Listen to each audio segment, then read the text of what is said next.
to have the bollocks. Do you really want to go toe to toe with me on that? You've completely, like, what are we doing here? Levy isn't going anywhere. It's all down to timing, isn't it?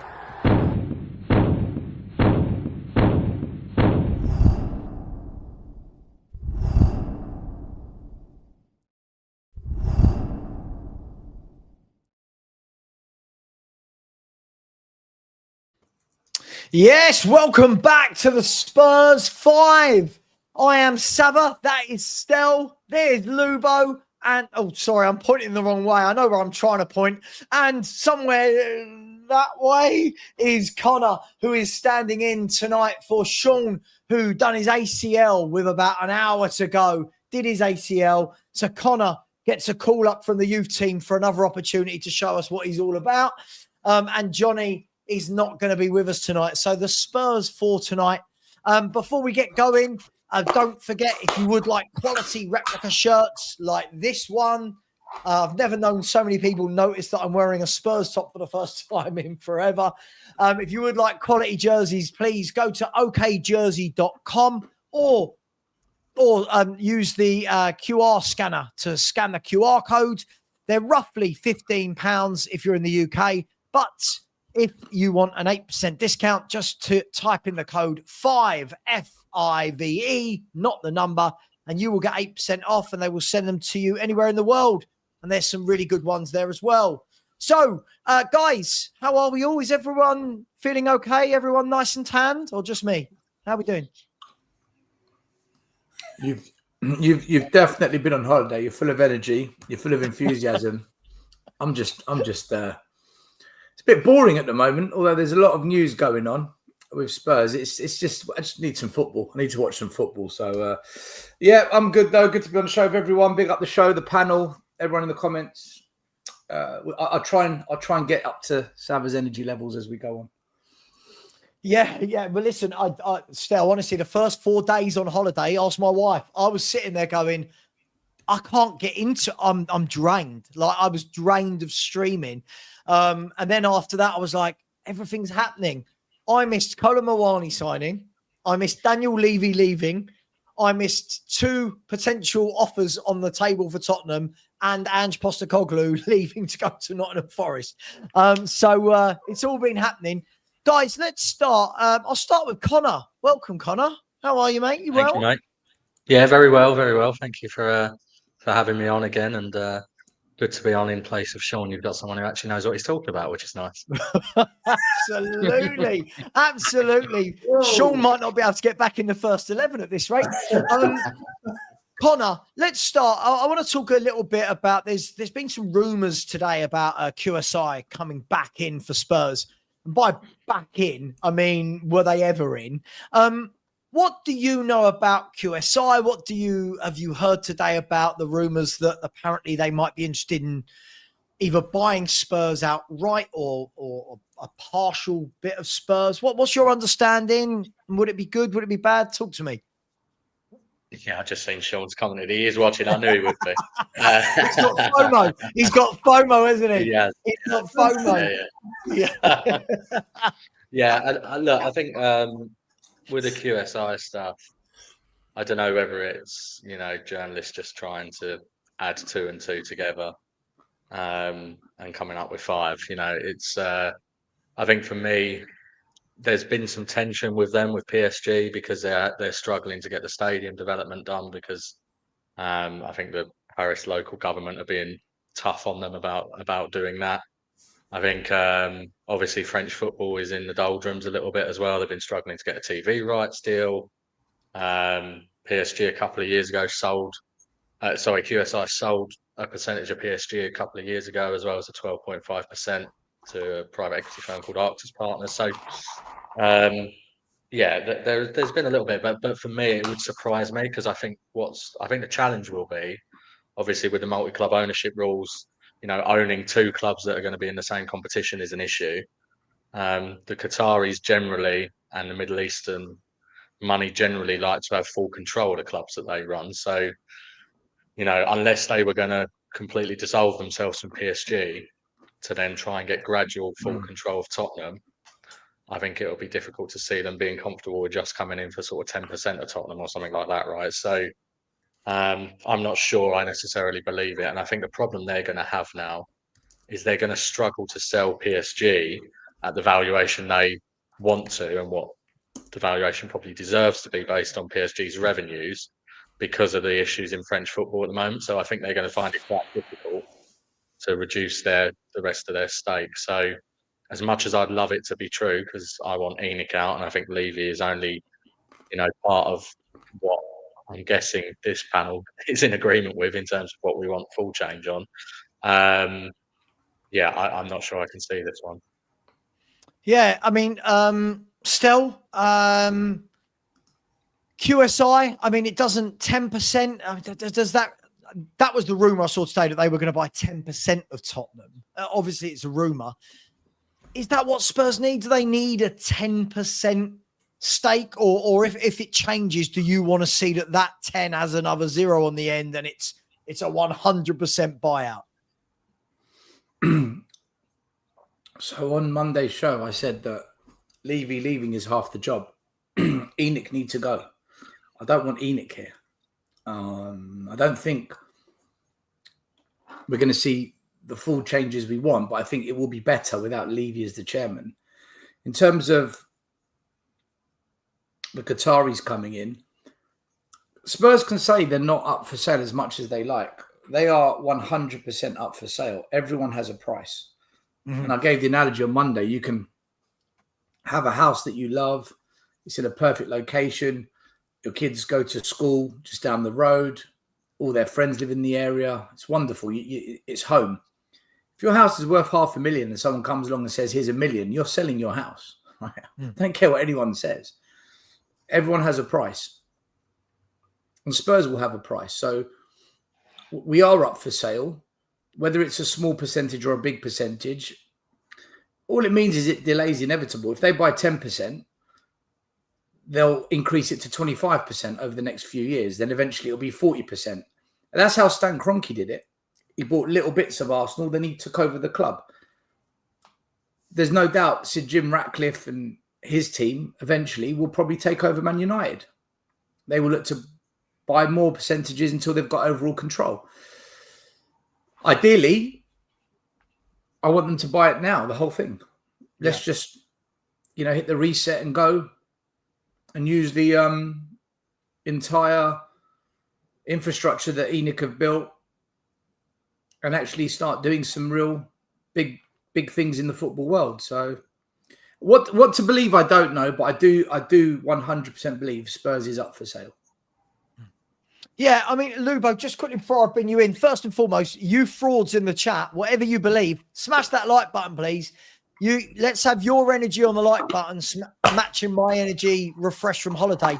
700 of you in here and 100 likes. 1 in 7. I feel like we're in Gregor Raziak conversion rates right now.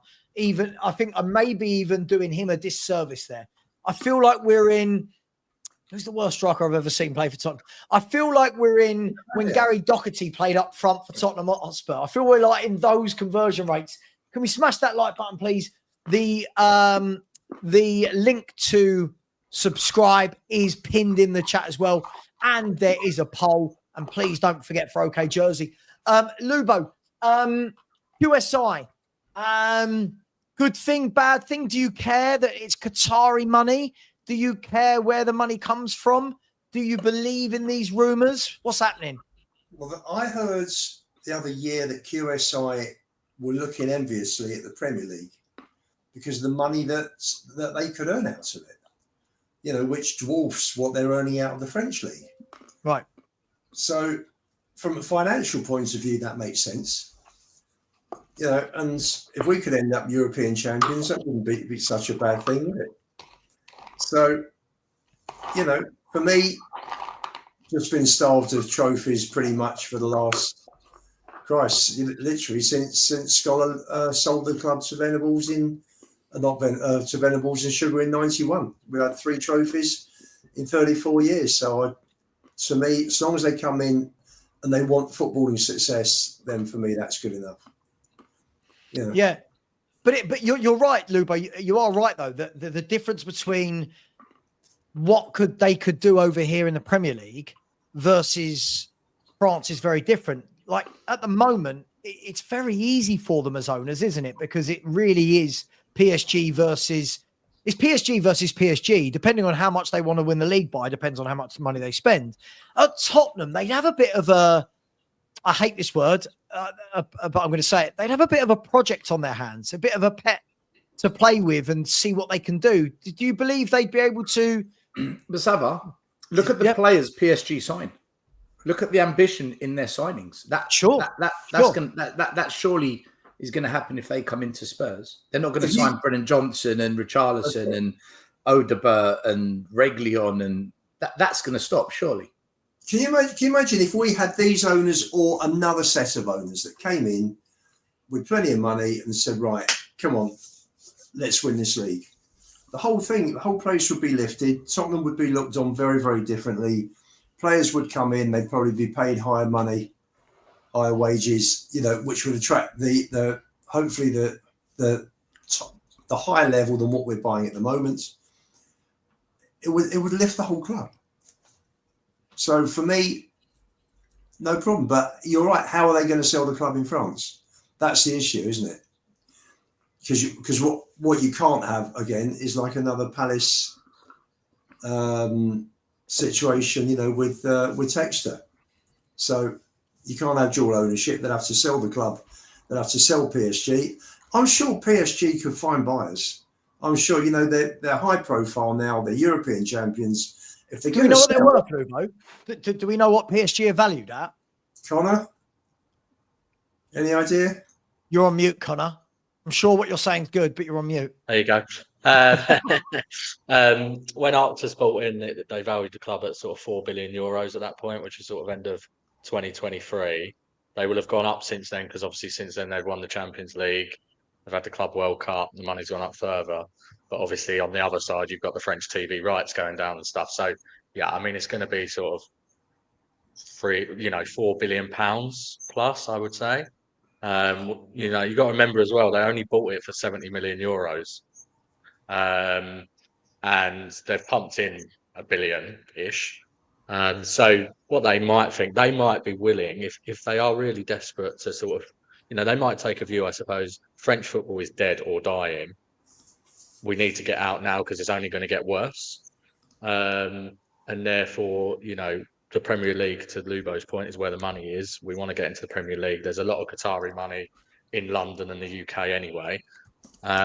They might be willing to accept something less than what it's probably worth based on its revenues, because they still will have made a lot of money from it, because they've only spent just over $1 billion on it in total, right?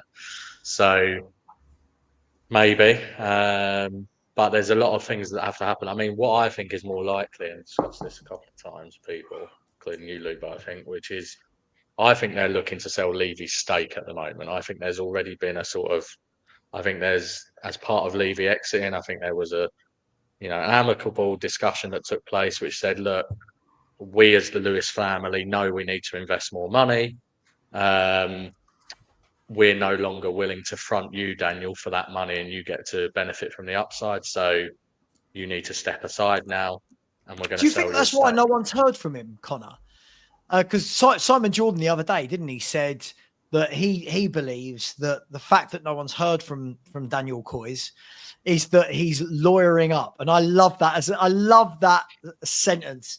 What are you doing? I'm lawyering up. Do you think there's something gone on there? Like, do you think Levy's going to come at the club for some sort of legal issue, or? I think he would already be lawyered up, regardless of whether he wants to lawyer up or not, because just when you have these sort of senior exits, it's almost a matter of, even if it's the friendliest exit ever, when a CEO retires, for example, they have a lawyer who's discussing their settlement terms with the company. So I think he'll have a lawyer anyway. I don't buy that it's this soap opera it's being painted as, because I just don't think that's particularly in anyone's interest. I think it's just been an honest conversation which has taken place. I think in a way that Joe Lewis was willing to before, the Lewis family are not willing to front the cash for Levy. He can't afford to front the cash anymore. And we know that you know, whatever your view is on what they've done to date, which is not very much, they need to invest serious cash now because of the property developments that still need to take place. And because the biggest opportunity for growing the revenue now is to actually compete and have regular Champions League football and get that drive in commercial revenue as a result of that. They know that Connor, they've got to pump in 300 million, 400 million at least, I would say. Am I being naive here? And please tell me if I am. When we say that Daniel Levy's worth, is it 28.8? If I'm not wrong, he owns 28.8 of ENIC. Is that right? Yeah, he's got about 29% of ENIC, which flows through to being about 25% effective ownership of Tottenham. Right. So here's my question then, and maybe if I'm being ignorant. So does that mean then that if Tottenham value, I'm guessing it will be whatever the Lewis family and ENIC value Spurs at, if they value the club at 4 billion, I'm guessing then they'd be looking for £1 billion put in to buy out Levy, and that money goes to Levy. I'm sure it's more complicated that, but I'm just trying to simplify it a little bit. Is that fair? Or No, yeah. So I think that would have been the conversation with him as well. Would have been, look, you're not going to be able to front the cash to make the investment that we need to in this football club anymore. We want to have a fresh leadership. You step away, but you get to walk away with 800 million, £1 billion, and move out of the country, go and sip cocktails in the Bahamas, and you know everyone moves on. And then what you get in, and then the Lewis family want to do that because they then get someone who buys Levy's stake, who is willing to put some cash into the club as well, and they get to benefit from that upside in the way that Jim Ratcliffe has come into Man United for a small stake. And obviously now no one talks about the Glazers. He's pumping some money in. They're going to do the stadium in due course, etc., etc. So I think it sort of works in an amicable way for everyone for the next phase of where Tottenham need to go. It would cost Levy a lot of money to go to war with the Lewises, wouldn't it? I mean, you know, the Lewises have got a lot more wealth than he has. And at the end of the day, the only people that get rich are the lawyers. So far better always to avoid going to court in any situation. I think, you know, you're probably right. They're probably looking for someone to buy Levy's stake, and go from there. And for me, my personal feeling is, guys, you can't force Levy to sell his stake though. No, you can't. But you know, still you can't. He's not getting his 3 million a year. So what's he going to do? Hang around just waiting for a sale? Or he's 63 years old. You know, if I was 63, I'd be delighted. If I was 63 and I could walk away with 1.2 billion.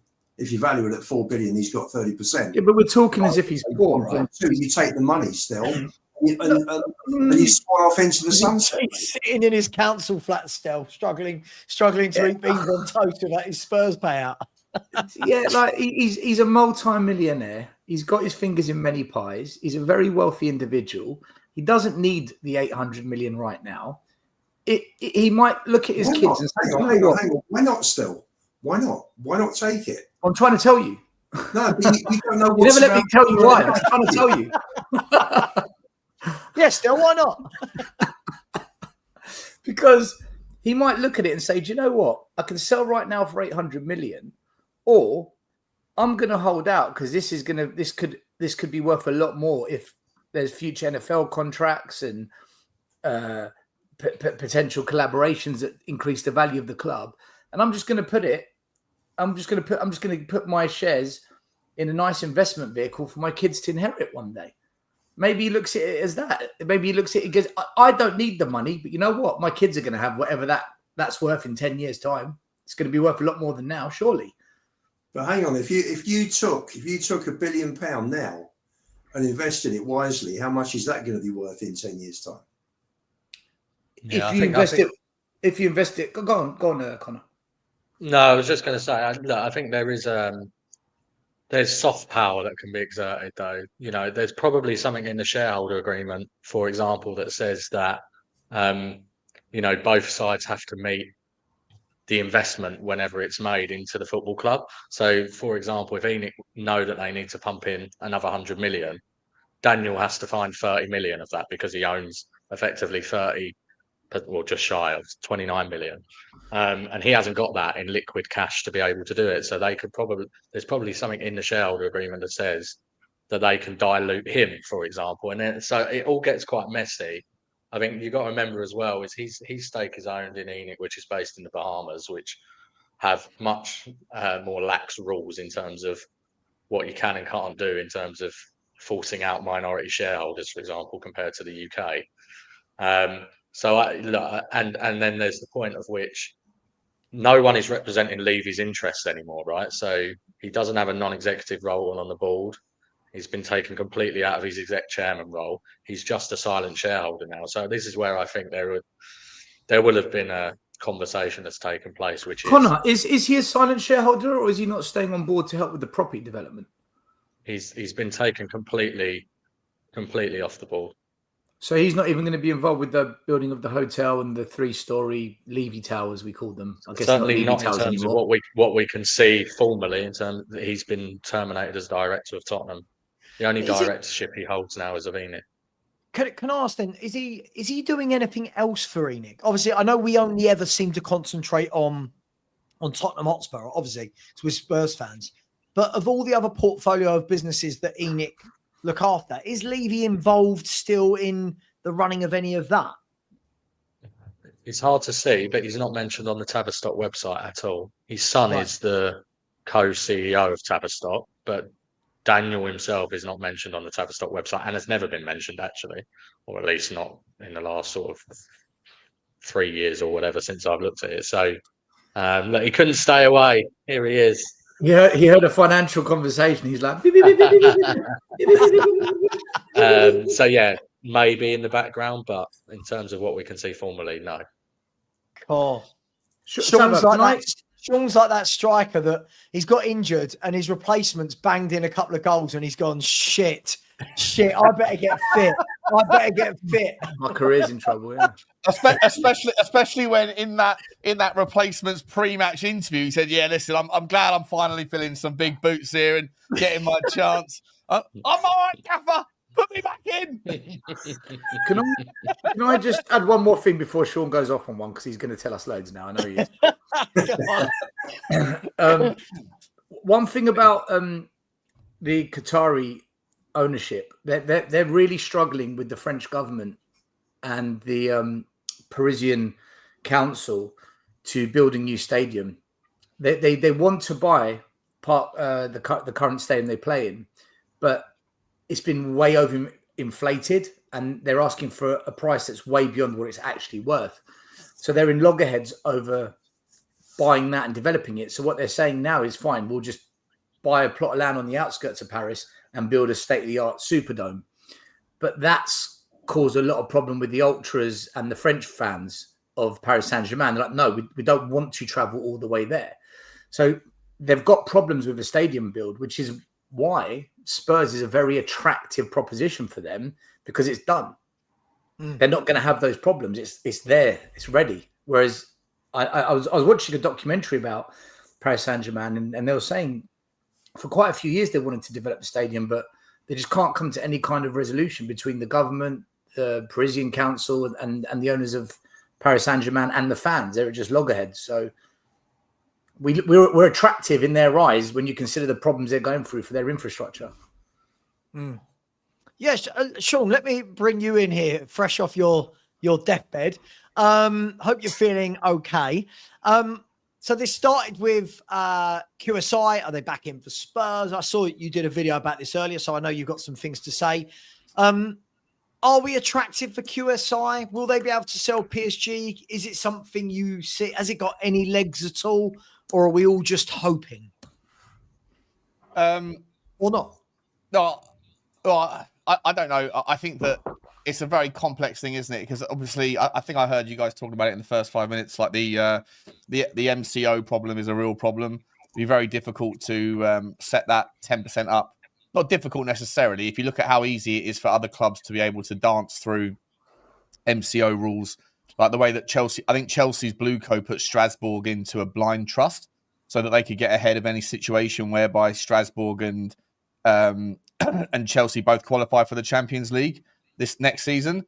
which makes it like it's an absolute joke, right? So if you look at Salzburg and Leipzig, I'm pretty sure that those two teams have got the highest frequency of trade of players between those two clubs since the whole Red Bull thing started in Europe. It's an insane amount of transfers between the two clubs, but yet they can play in the same competition every single year because they have a Chinese wall between them, and they've set the clubs up structurally correctly so that there's apparently no sort of conflicts of interest between the decision making. But obviously, it would take an idiot to not see that there's obviously overlaps between the two trading relationships. And I think Chelsea and Strasbourg have done exactly the same thing, so there won't be any problems there. So if QSI were to get involved in Tottenham and buy a 10% stake or 15 or whatever, they would have to do something similar to that. I don't know how complex that is or how incentivized that is. But obviously, if they're trying to get involved in 10% of Tottenham now with a view to eventually getting 15, then 25, then 30, all that stuff, and then eventually take over the club in years to come, then at some point they'll have to take them out of a blind trust and actually have to have some say, members on the board, all those sorts of things inside of Tottenham Hotspur with a view to become the overall owner. The challenge then is that they also at the same time have to diversify their own interests in PSG. Now, I think they've already sold 10% of PSG, if I'm not mistaken, to somebody else. I don't know who that person is off the top of my head. Arctos Group, 12.5%. Yeah. Arctos Group, there you go. So, like, there's a possibility of it happening, but it would just be incredibly slow drip feed and, a long drawn out process. And so all of those things to me just make it feel like it's less likely than more likely.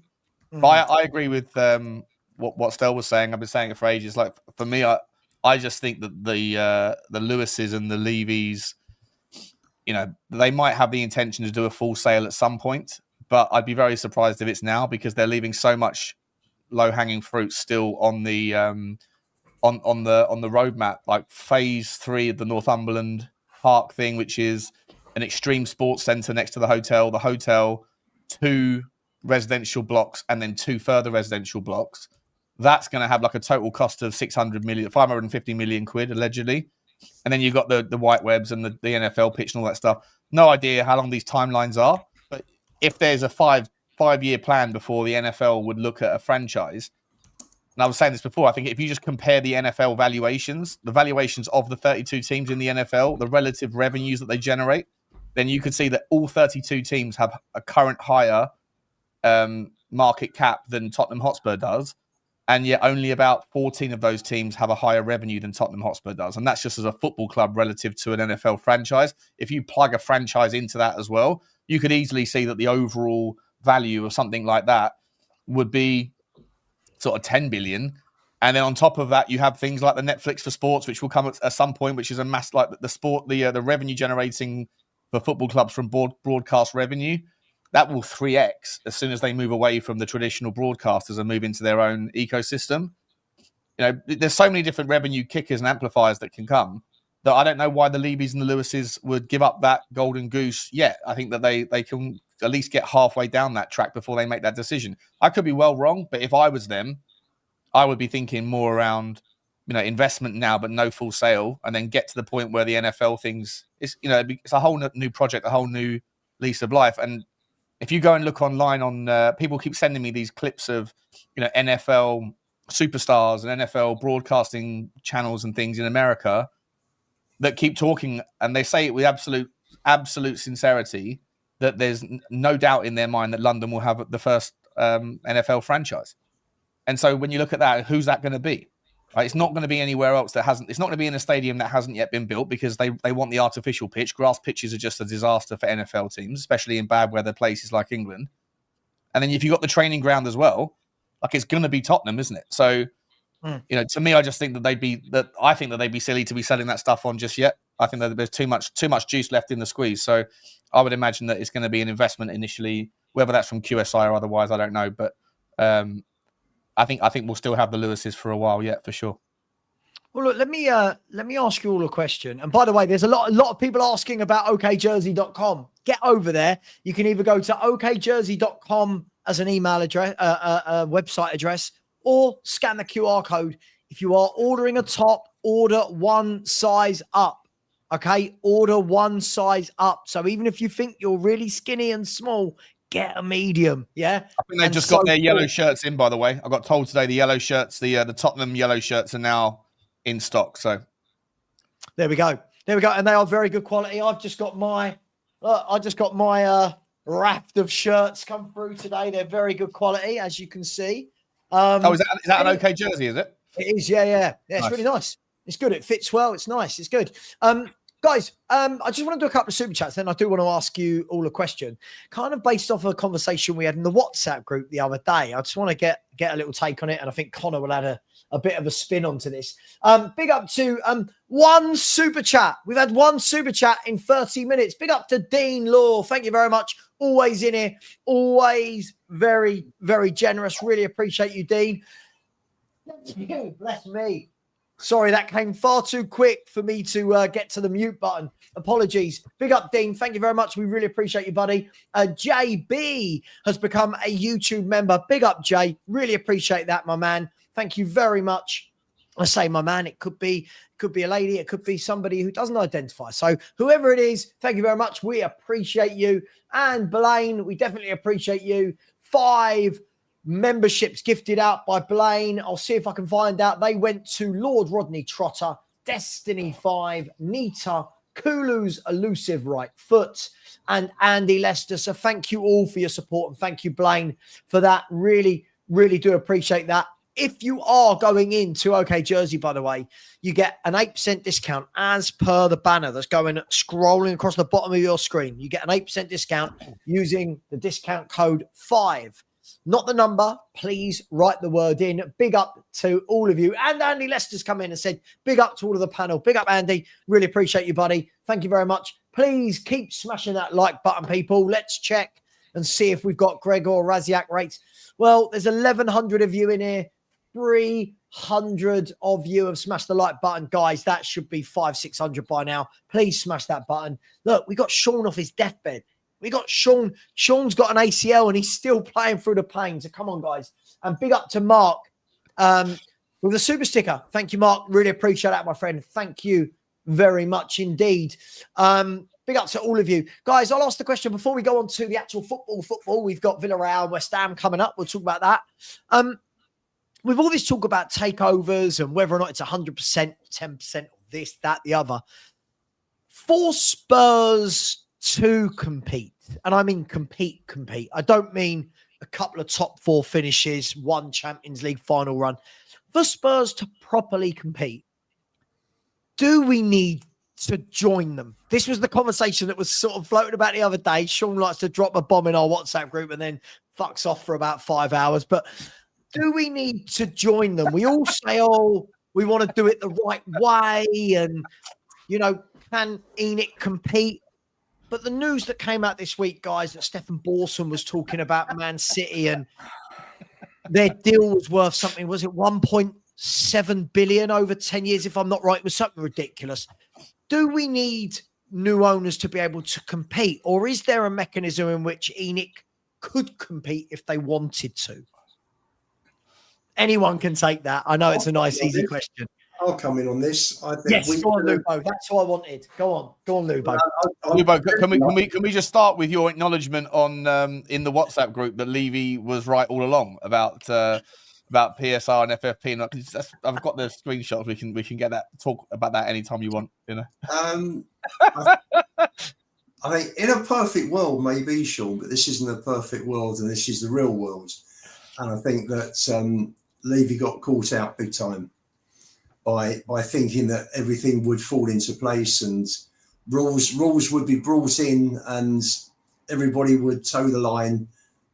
It hasn't worked that way. You know, clubs are looking at loopholes. I mean, look at you got 8-year contracts being given out by Chelsea now, you know, to help with the money that they're spending. So, you know, listen, it was a good thought. We all have good thought. We'd all like the world to be perfect, but unfortunately, life doesn't work that way. I'm pleased you're on, Sean, because I know you and Stel are going to be like the new S Club, aren't you? Because the two of you are ENIC out now, so I'm looking forward to seeing the two of you in tandem together. You know, working with Change for Tottenham over the next few months. Don't stop moving to the funky. S as in S Club, S Club. S Club. Bring your body like an S Club party. Which one is Sean and which one is Stell?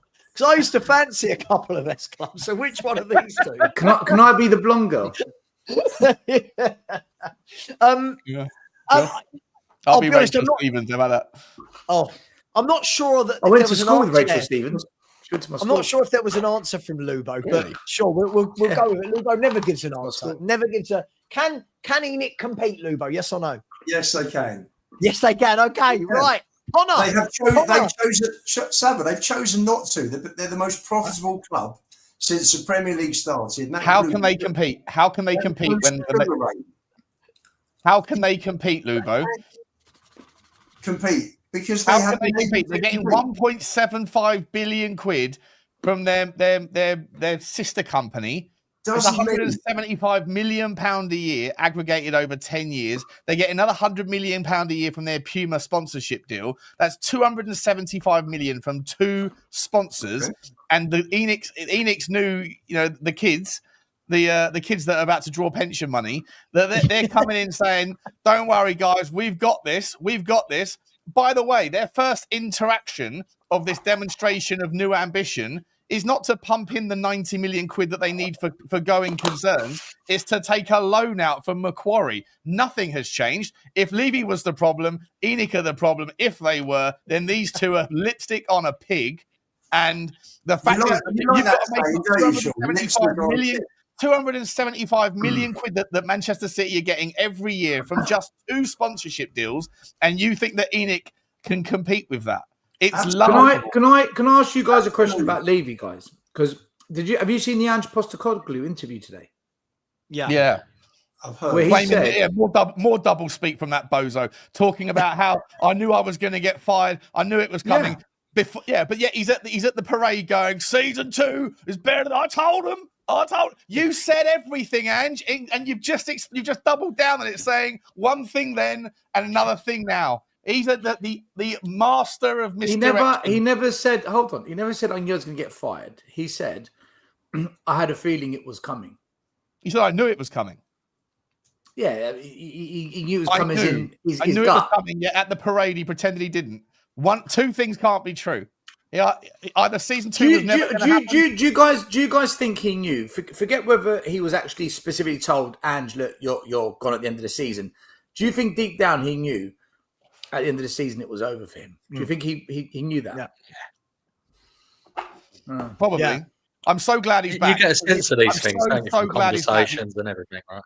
At the end of last season, when he was getting sacked, the only reason I was sad was because I felt like I needed to know how season 3 went, just so I could know whether he was in fact the fraud that I thought he was.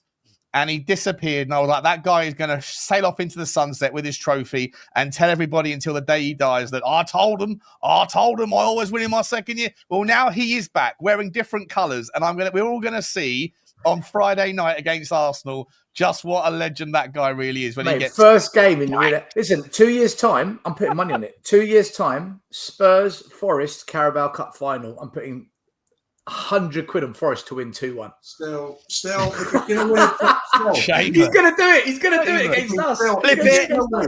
If he's going to win a trophy, Sav, if he's going to win a trophy in his second year, it will be promotion from the Championship. I'm telling you. Yeah, exactly. Yeah. Exactly. I think he'll get fired if they get relegated. So I love that this has gone from. I was on never a foul, right? How can ENIC compete to Ange is winning the Carabao Cup final next year? I love that segue. I was on Never a Foul this morning, and someone asked me about Ange going to Forest, and I gave my opinion basically similar to what I just said. So I think the guy's a fraud. And then Wolfie pops on. And I was like, oh, hi, Wolfie. How you doing, man? And he's like, Sean, you just got smoked in the debate. I was like, what debate? I just gave my opinion on something. And he goes, you don't know. I'm not going to judge. I'm like, mate, you're flip-flopping. Because I've seen the clips of you going after Tottenham when Ange was our manager. And then in the space of about 15 minutes, I explained to him categorically exactly what the experience will be like for him, and you could literally see him going, "I really want to disagree with you, Sean, but I can't actually disagree with what you're saying." So I'm not going to sit here and pretend like I'm backing him. He is my guy now, so I'm just going to see how it goes. He knows what he's in store for. Do you know what? There's an outside chance that Forest might get sucked into a relegation battle. If Ange hasn't learned, he's going to get sucked into some real trouble. See, I'm glad you said that, because that's what I'm most interested. Do you know what? I'm glad he's back, because I'm interested to see how he plays it this season. If he's gung-ho the whole season, or if he actually adapts once in a while. And I'm interested to see what he does. If he doesn't adapt, he'll get peppered. But Milenkovic and Murillo are going to get ripped to pieces as Aino and Zinchenko are caught out in transition with their nonsense football. And if he plays like he did with us, yeah. If he plays like he did with us, yeah, they'll get torn a new one. Anyway, back to, can ENIC compete? Yes, don't worry about Ange. This Yes, isn't, guys. We're not having this conversation in September of last year. We're talking about Ange is back. He's back. Ange is gone. He's gone. Very good. Do you want me to answer? Do you want Very me to good go? comment. Very good I'm comment. going to buy a Nottingham Forest t-shirt, I think. Still, very good comment from Harish. ENIC can compete by buying proper players. oh, here we go. More subjectivity. No, it's Here we I go. think, look, I'll go with my Try opinion. hard. Lubo. Let Lubo. Connor Lubo. go. Hang on, let Connor go. Because if Sean and Lubo start rowing, Connor's never going to get a word in. Connor, Yeah, you let go. me go. And then Look, Sean and Lubo can row. I think the issue with these City deals, I think, has been exaggerated a little bit, to be honest, because I think they've already got huge headroom, for example, under PSR and the UEFA rules, which they could have utilised anyway, right? And I think the Liverpool owners and the Cronkies have proven that you can compete with Man City if you do it in the right way now and you invest some money. So I think on paper, ENIC can compete if they are willing to invest the hundreds of millions that need to be invested. Now, to Sean's point, as he's now one of the fellow members of the ENIC Out Club, along with the other members of the panel, I do agree with the points he made, which is, as it stands, I don't think we've got any hard evidence that they are changing or have changed. The only financial bit we've got is them taking out a loan facility, as Sean said. So we'll see. But they absolutely, I mean, we're in a position, I think, where if they really want us to get Tottenham competing, they need to be investing hundreds of millions, not 100 million. It needs to be 300, 400, 500 million, given what they need to pay for property as well as to get the football team competing again. Are you saying that 100? Connor, are you saying that that's what they should put in moving forward in a year as opposed to the summer we've just had? Because I've taken a bit of stick this year, Connor, for saying I think we went really short and cheap this summer. I'm getting stick for it, saying, oh, it was a great window. I think there was more money there to go. Is that what you mean, or are you talking about projecting in the future? I think it's a bit of both. I think this window was a definite improvement in terms of the type of profile that was targeted for the four that came in. But to your point, the spend wasn't particularly different to what it has been. I don't think there's any evidence really that they've changed in terms of spending yet. Maybe that will come. Maybe they were dealing with this Levy situation behind the scenes, etc., etc. So yeah, and look, there's other ways we can plug the gap to those deals. One, if we can actually start consistently competing, our commercial revenue will go up massively anyway, because we'll have Champions League every year, plus your sponsorships go up in the same way that City are now attracting these sort of deals from Puma. I think we know the shirt sponsor is coming up in 18 months, so that's another one we'll get more on. And then the naming rights obviously is the big one, which is missing at the moment for us, where we're massively missing out on an opportunity for revenue. So our revenue has still got a lot of trajectory to grow.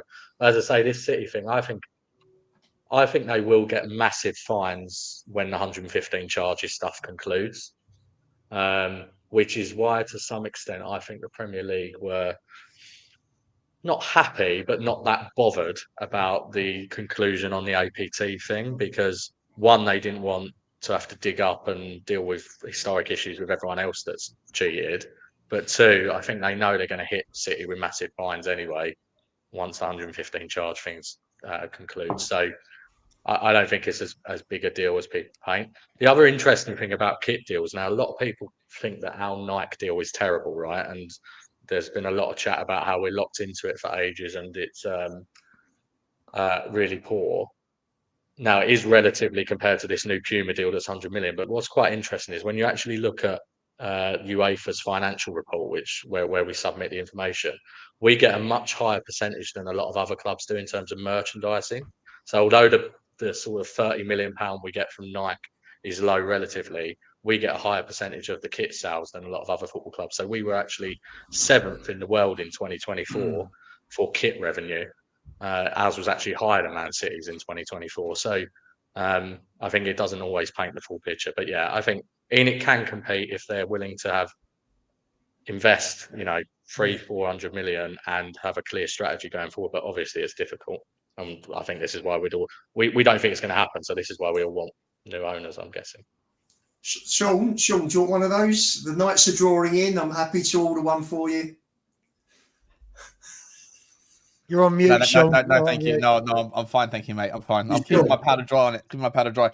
But listen, all of that stuff sounds nice about getting more money, right? But like I said, I'm not buying into any of this stuff. I never felt like ENIC or Levy were necessarily the problem anyway, because I was okay with the role in which we were sort of playing. But if you are going to, look towards how do you get to those top of the sort of competitive output levels, 200 million quid's not going to do it. 300 quid's not going to. Even if you had 500 million quid, by the way, you still are not going to be able to compete on the draw. And this is one of the things that is the forever overlooked, forgotten thing that no one ever wants to admit, that when people go, well, look at Liverpool, they can compete with City by doing it organically. Yes, Liverpool are the best run football club in the game.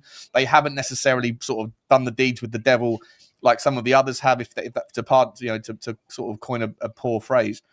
But what they do have is that as soon as they pick up the phone, there's only one club in the world that someone's going to ahead of them in all likelihood, and it's Real Madrid. That's not the case with Tottenham Hotspur, and it won't change with Tottenham Hotspur.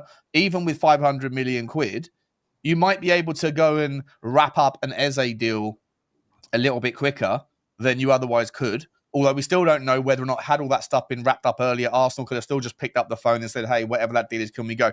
But if you're talking about going and getting the next Erling Haaland and paying him, how much does Erling Haaland earn? 600 grand a week. 500. We're not doing that, right? We're never going to get a Mo Salah. We're never going to get those types of players. And the players that might become those types of players, if they're 18, 19, 20, and they're seen as being the next big thing, every time Tottenham will try to get one of those players, 9 times out of 10, not necessarily 10 times out of 10, but 9 times out of 10, the other teams that are bigger that have the draw will go after them as well. Those things are not solved for by money. Those things are solved for over a long period of time. And you have to get every other little micro part of your strategy right. And every time you do find the 1 out of 10 that is going to be the guy that picks you, despite having interest on the other teams, you have to make sure that that guy is the guy that also hits it off. And that's not necessarily something that you can control the outcome of. So there's this narrative of it's just money.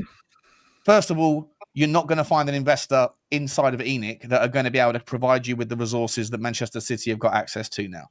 The PSR rules and the FFP rules are ridiculous. The only way you can ever compete on that basis is by going and getting an owner that has a relationship with APTs that will do the same sort of thing. And there's very few of them out there. They don't exist in America. They only exist in the Middle East. And in the Middle East, you've already got the problem with Qatar, as we spoke about earlier, with the MCO overlap with Paris. That's not a problem that is easily solved. You also have a problem with Saudi Arabia, with the PIF fund already being in Newcastle. So it's very difficult to sidestep that. The only places out there where you have airlines that would want to sponsor the stadium, sponsor the shirt, and do it at inflated value similar to Etihad is maybe Kuwait, although I can't remember the last time I heard anyone going to Kuwait on holiday, and maybe Bahrain, similar sort of problems though. So I don't necessarily know if that relationship thing is there, even if there is a willingness to do a sale immediately. So unfortunately, whether it's ENIC or someone else, I don't see us being able to compete with the likes of Man City on a financial behemoth level and also the draw, unless you get everything right 9 times out of 10, and even then it's going to take about 10 years to change that appetite of joining Tottenham ahead of a Liverpool, ahead of a United, ahead of an Arsenal, a Chelsea, or a City. Well, let me Yeah, ask. this is where we disagree, though, because I think, not with ENIC, because I don't think ENIC are going to have that ambition ever, right, to really want to win. But I think when we discussed this before, I think let's just run the scenario that it's QSI. Their whole mindset is we have an unfettered ambition to win, right? We want to win everything. We don't care how much it's going to cost. And that suddenly becomes an exciting project in itself because prospective players who are going to potentially join you know that you're going to do it window after window and you're going to throw enough money at it that it's going to happen eventually. And unlike Newcastle, which is the most common example of where someone's come in, we don't have the headroom issues that they have. So we can do Newcastle that. United could have bought a couple of those players though, couldn't they? So Newcastle United they weren't exactly limited this season by headroom issues. The reason that they were cop blocked they were little broed by teams all summer. Still some limitations, but also because they've had a bit of an up and down, i.e. last summer they didn't go particularly big because they did have issues. It's almost, they've had to have a more staggered rise in terms of getting to the top, and they've still got Champions League 2 out of 3 years coming from 17th right in that time, whereas we're starting from a much higher base point because obviously I know we finished 17th, but I mean financially and in terms of where the squad is, etc. So I think mindset is massive. You think that QSI and by the way, QSI would be someone that I obviously would solve the thing of if you could get around it.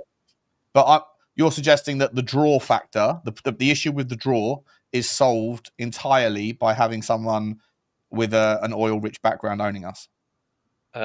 Maybe not straight away, but over time it will be. Yeah, that's what I mean. But over time, right? But that's going to take a long time to be able to. As I said, I said this to you before. If QSI bought us outright, we'd win the league within 5 years. Is my prediction. Hopefully, we'll be able to test that one day, but I'm not sure we will. But I think we would, because this point around draw is one. I think gets reduced when, as I say, you've got a complete mindset change and you're going to just throw money at it. 2, you don't have to buy the very best at the start. You can build up. Arsenal have proven this, and now what Arsenal have done, which we didn't do under Poch, is they are continuing to try and strike whilst the iron's hot, and they've had their biggest ever summer this year, right, in terms of net spend. Unfortunately for us, when we were in that position of finishing second, we had windows where we didn't sign anyone, and we only spent £13 million net a year, right? There might be reasons for that, but that's the reality. Now, I think players are still quite short term in this stuff. I think right now, obviously, we're miles off the draw of Liverpool, Arsenal, etc. But I think that changes very quickly if you've got a project where we want to win. I think people know about Tottenham right now is, well, look, they want to try and finish Champions League if they can. I also know that I'm not going to earn so well there. There's lots of factors why we lose out on players, not just the historic pool of a Liverpool and Man United versus a Tottenham. Right. Well, most of the time, though, we are feeding off of this. We can compete for the best of the rest, but the tier 1 players we can't compete for. Right now, but I would argue. It depends where you put in tier 1, right? Who we say the players that Arsenal signed this summer, right? Let's just go with those. Some of those are not tier 1, I would say, but they're, Arsenal are hoping those are the types of players that are going to get them over the line to win the title. We would have been able to sign any of those caliber of players at the point Pochettino was in if we wanted to spend the money at that point. So let me bring in Stel. I'm gonna put a hypothetical to you, Stel, because I think this is a really interesting point. Is it just money or is it pull? So let's say Spurs, QSI buy Spurs during this season. We're now going into next summer with QSI, and money is not an issue, right? We can buy £100 million for a player. We can offer them 400 grand a week, all of that stuff. Has Sean got a point that there's still going to be a kind of limit as to what is the draw of the player? So next summer, Spurs are going toe-to-toe with Liverpool and City for Adam Wharton. For Adam Wharton, right. Okay. What's the draw for the Adam Whartons of this world if we're also up against Man City and Liverpool, for example? Is it just going to be money, or is the history and the draw factor going to play a part still? And if it is, how does that get combated? Okay, start clipping. Sean's wrong, and I'll tell you why he's wrong. Okay, Love that. Strong start. He's wrong. Let me answer your question as to whether ENIC could actually do it without a rich owner, and then I'll segue into the Qataris. ENIC have had 25 years to put in a plan and to be ambitious with the plan and to be loud about that ambition. They haven't done it. Too many managers, too many football directors, hardly any academy kids coming through and becoming good players for us.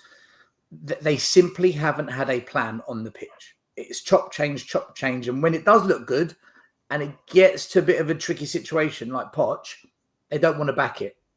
They scrap it. Okay, well, Daniel Levy said in the Amazon documentary, Mourinho was the second best manager in the world and he was available. And only time will tell if he's made the right decision to bring in Mourinho and not keep Poch. He got it wrong.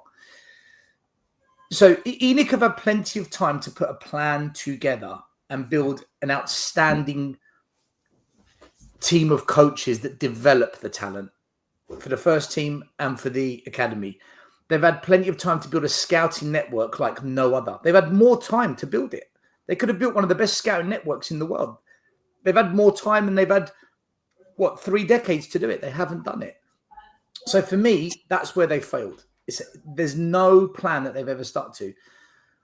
Why the pull factor is irrelevant is because who wanted to go to Chelsea and Man City before Abramovich and the owners of Man City came in? Who really wanted to go there? What top players wanted to go there?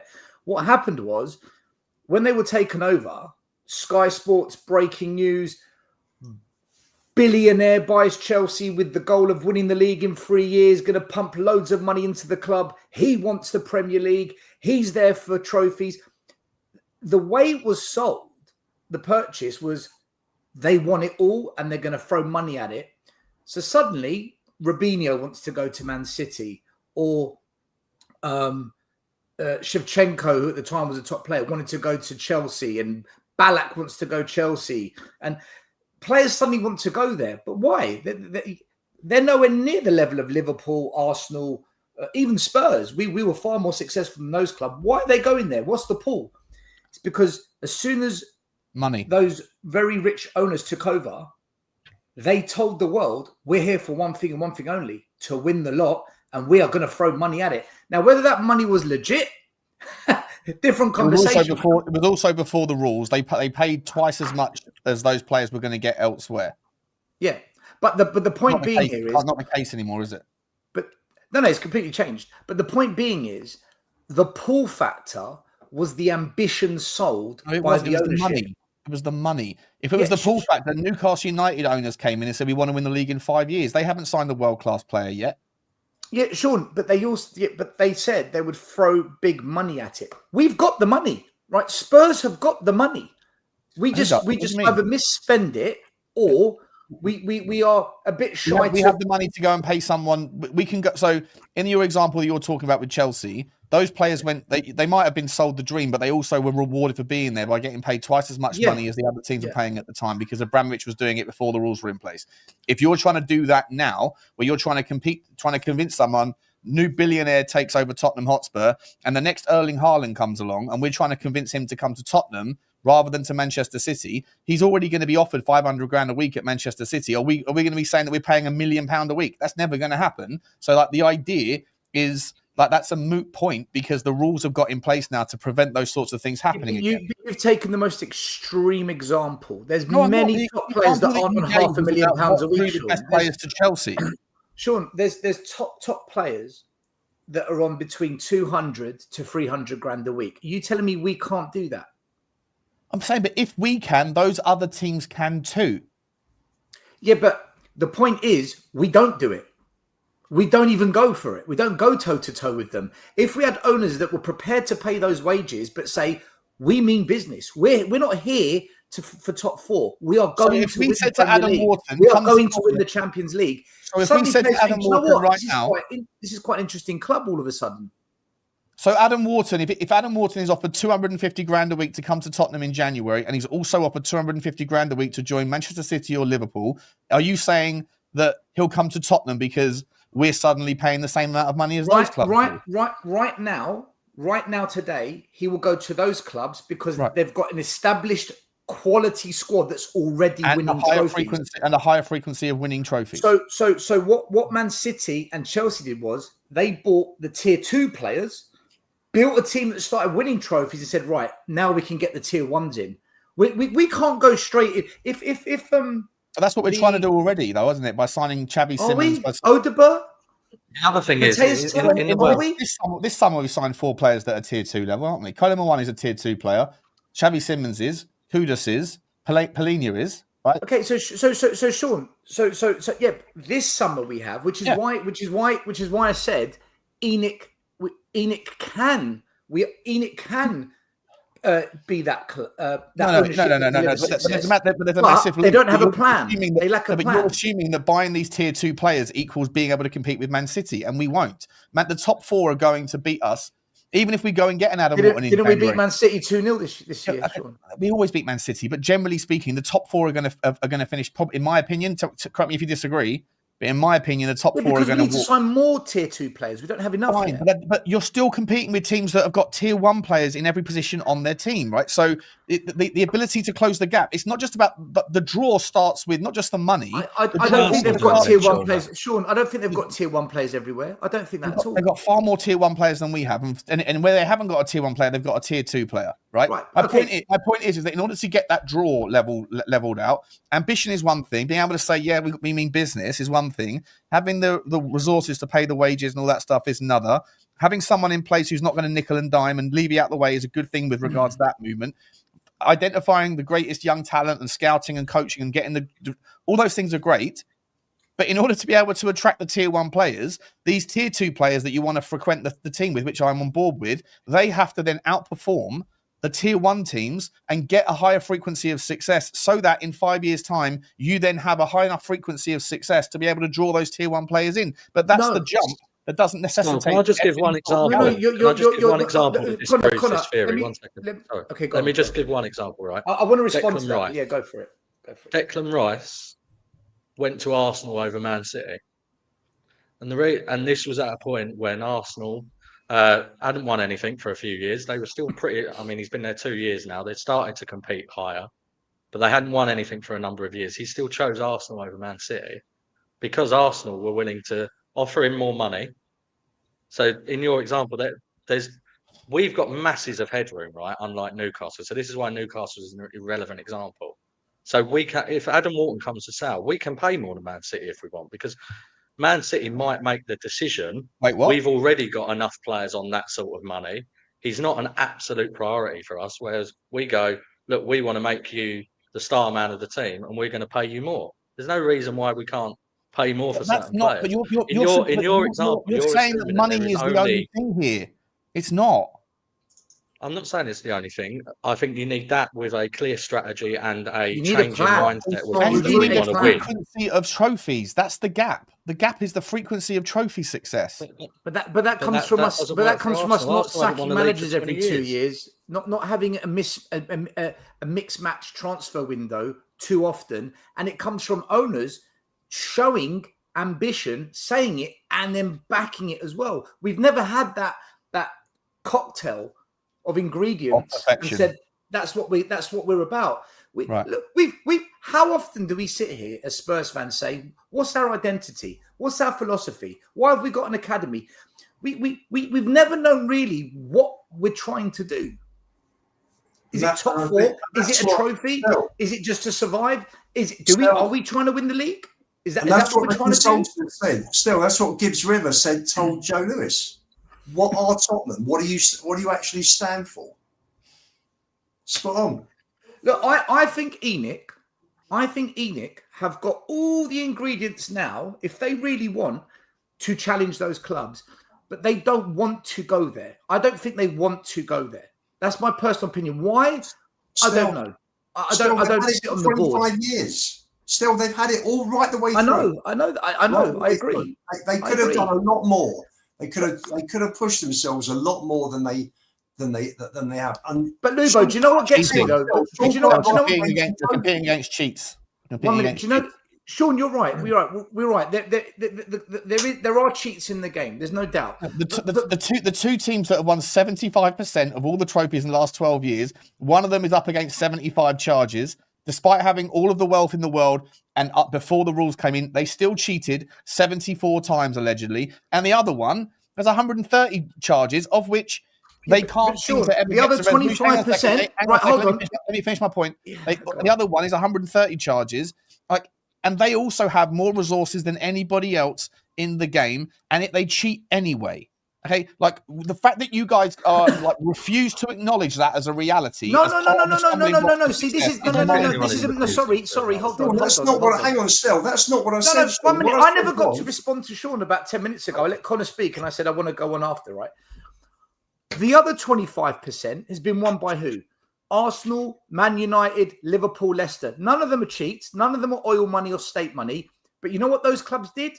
They either had a plan, or they stuck with the manager and backed that manager, whether it was Klopp or whoever. With us, we never have a plan, Sean. So Arsenal don't use zero. Arsenal don't use zero rate interest loans because the APT rules are allowing that as well. Sean, load of nonsense. Did you Liverpool is the perfect example. Liverpool's the only example you can point to as a better run football club. Cheats. Arsenal aren't cheats. Well, Arsenal were manipulating the same rules that were then used against Manchester City. You work in finance. You work in finance. You work in finance, right? We all know there are laws and rules, and they are there for smart people to find either loopholes or way to manipulate them legally to their advantage. Now, if you cheat, you get fined, you get charged, maybe you get penalised points-wise. But if Arsenal or other clubs find clever ways to financially... I agree with you on that. Right. Our owners don't want to do that stuff, Sean. They're not interested. I agree with you on that as well. Right. So this is what I mean. They need a plan for the modern day of football to say, right, we need to start getting creative at our club without breaking the law and the rules of football.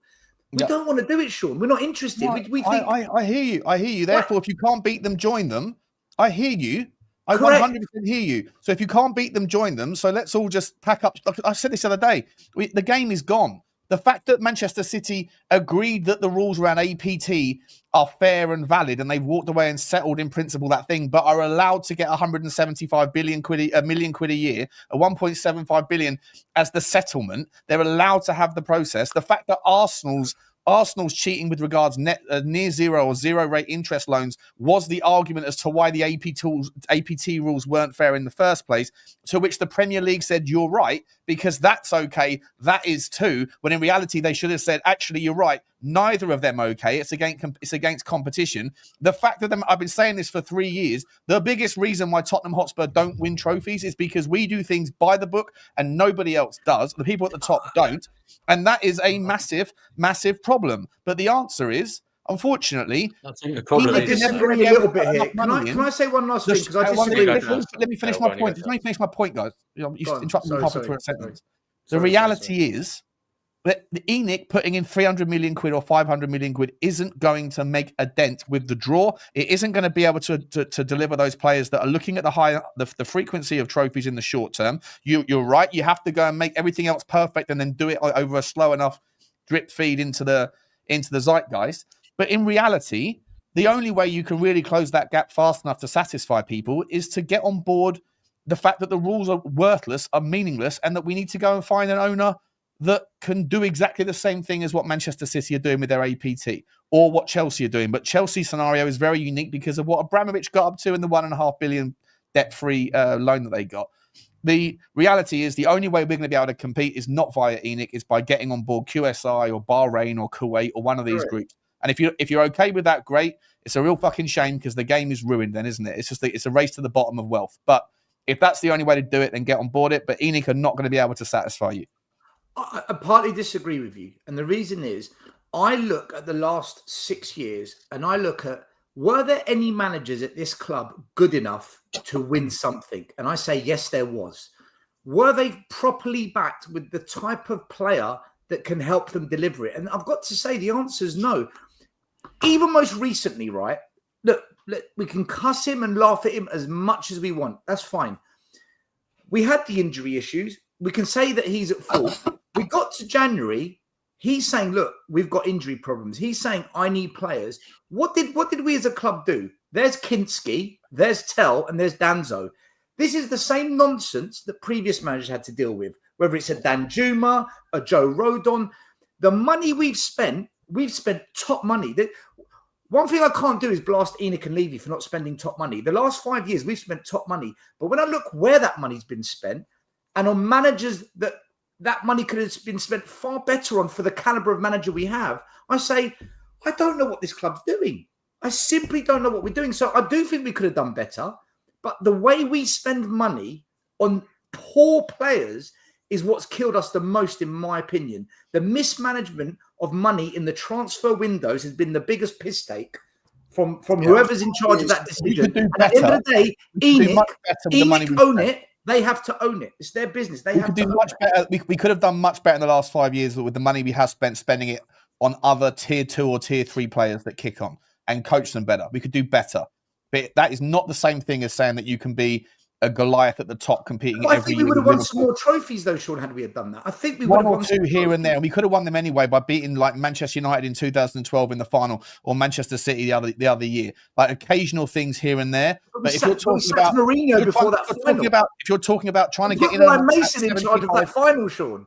We put Ryan Mason in charge of that final. Yeah, we knew what the outcome was going to be. Either way, it's one trophy here or there. And if you'd got the spend better and you hadn't wasted like all that money on Ndombele and you put it on someone else, if you got it perfect, even if you got it perfect, of which, by the way, no club does. Manchester City spunk money up the wall as well. They spent 60 million quid on Calvin. What was his name? Calvin Phillips. Calvin Phillips. We get it half right, Sean. We get it half right. Yeah, I'm not saying. I agree with you 100% that we can make much better decisions in that regard. 100%. We could sell better, buy better, train better, coach better. But even if you got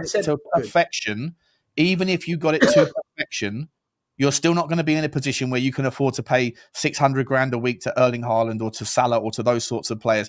And even when you look at the weakest players in those teams, they're generally the best. They would be the best players in our teams. And that wouldn't have changed even if we had improved our levels with our trading. We might have got slightly more success. We might have had more of a higher frequency of being in title races or whatever else. But just like Arsenal find it very difficult to get over the line, we would have found it very difficult too, because the game has been ruined by money, by an inability to create rules that are enforceable, by closing the door after the horse has bolted, and also invoking situations where the punishment for getting caught for cheating allows the people to participate in the tournaments that they cheated to get into in the first place. It's like stealing a bloody Bentley. And if you don't get caught, you get to keep the Bentley. If you do get caught, you still get to keep the Bentley, but you've got to pay £100 fine. It's laughable. It's a joke, and it's the point I've been making for 3 years. You can hate everything about Tottenham. I think that argument, the biggest problem. Liverpool didn't cheat with Jurgen Klopp. They didn't sign top tier 1 players. They signed 2 or 3. They developed players, and they were very, very good in the scouting department. Liverpool under Klopp are not what you describe. They are the opposite. That's what Spurs could have done. Spurs could have been that Liverpool team. Liverpool are the most successful Pochettino was matching Klopp. of all time. Pochettino could go toe-to-toe with Klopp during that era, but Klopp got back when it mattered. Poch didn't, and that's Liverpool on also. and that's on Liverpool Levy. picked up the phone when Liverpool wanted Alisson. Other people wanted Alisson. Alisson chose Liverpool. Why? Because they're Liverpool. Tottenham don't have that draw. John, who did we go for? In the reality of the situation. John, who did we go Find me a club that you can point to outside of Liverpool. Apart from who did we go for? Nobody. Huh?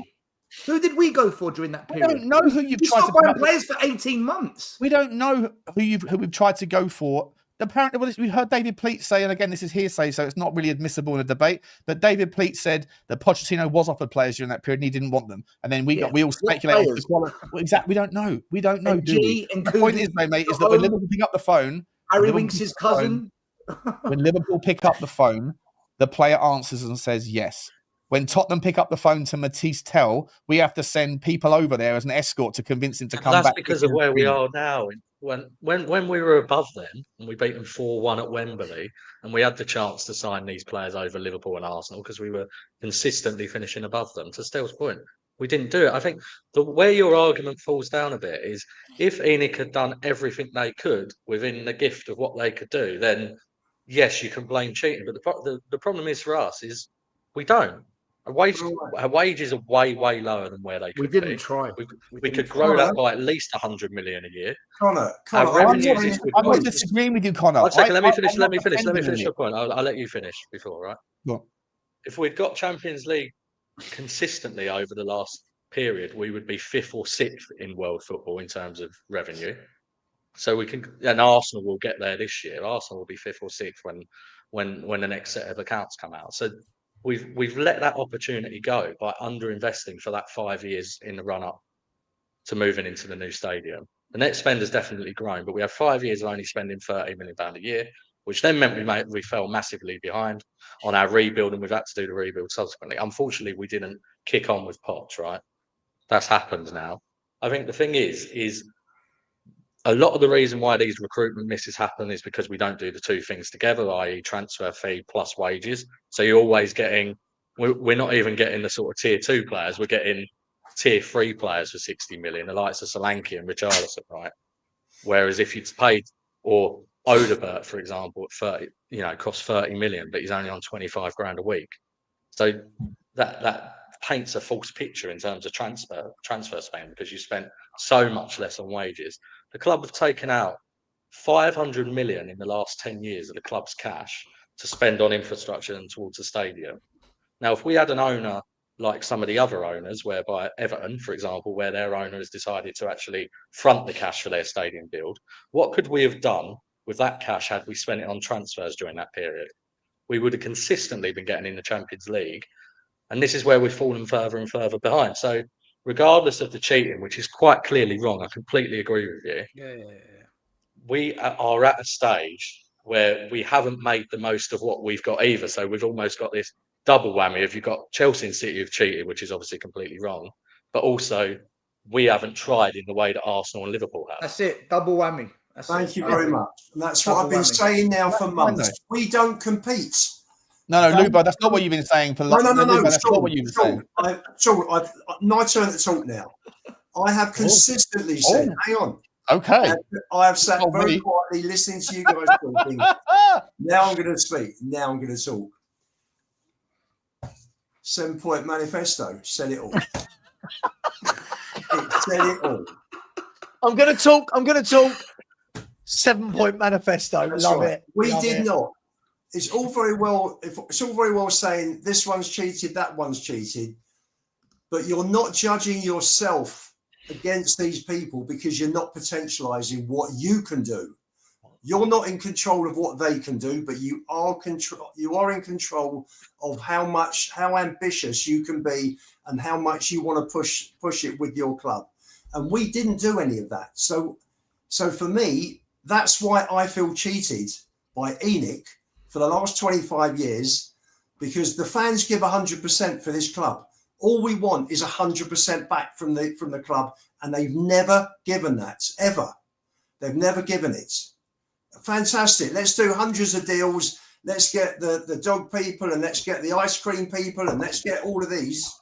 Fantastic. Wonderful. What an amazing businessman. Got all the deals, but they just neglected the football side compared to the other clubs. We are a big club.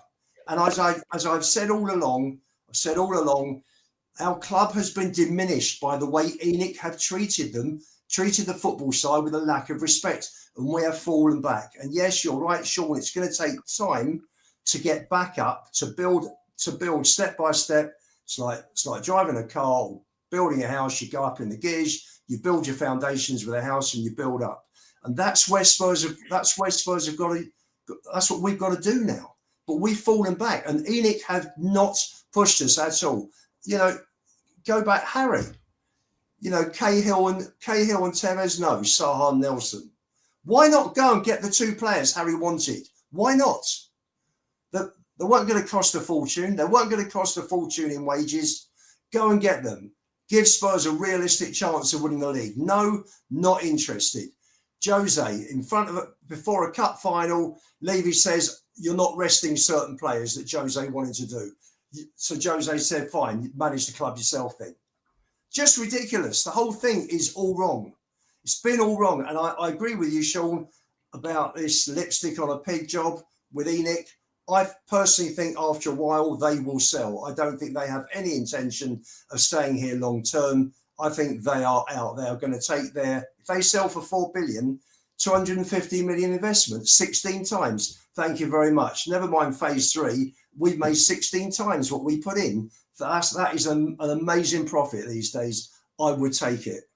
So for me, I fully agree with bits of that you said, Sean, what Connor's been saying and what Stell's been saying. You put them all together. And for me, these owners have never tried to win.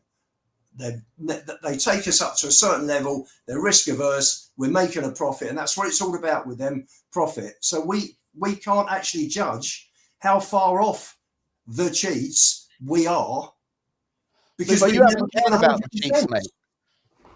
You haven't, let's not rewrite history, mate. For the 3 years that I've known you, every time we've had this cyclical debate where I brought up my particular point, which is you might be right about ENIC's ambitions. You might be right about all these different mistakes that have been made over 25 years individually. You conveniently always forget all of the things that have happened along the way as well, the good players that we've had. But either way, I've said none of it matters when you have the rules and the money and the problems and the cheats. And your answer, don't say like you're acknowledging the cheats, Lubo, because you're saying that you were saying that all along about the double whammy thing. You haven't. You have this. Hang on. You dismissed everything outside of Tottenham Hotspur. You dismissed it for 3 years. Hang on, I'm talking now, Lubo. That's what you said to me. Let me finish. Let me finish, bro.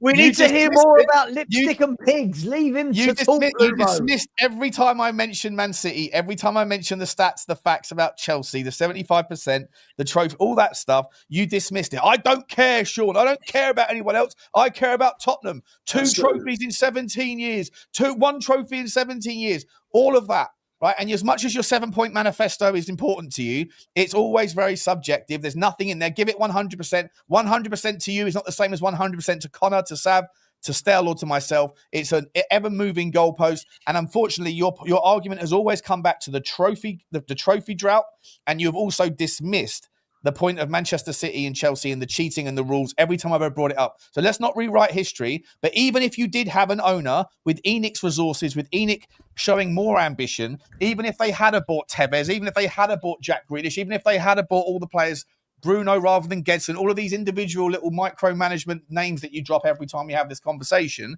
even if you have all of that, you're still not going to have created enough value gap to be able to do what Manchester City and Chelsea have done in the last 15 years, which is gobble up 75% of trophies. And the trophy drought is the very foundational point of your argument, or at least it has been for the last 3 years. So let's not rewrite history, Lubo, because I've got the receipt.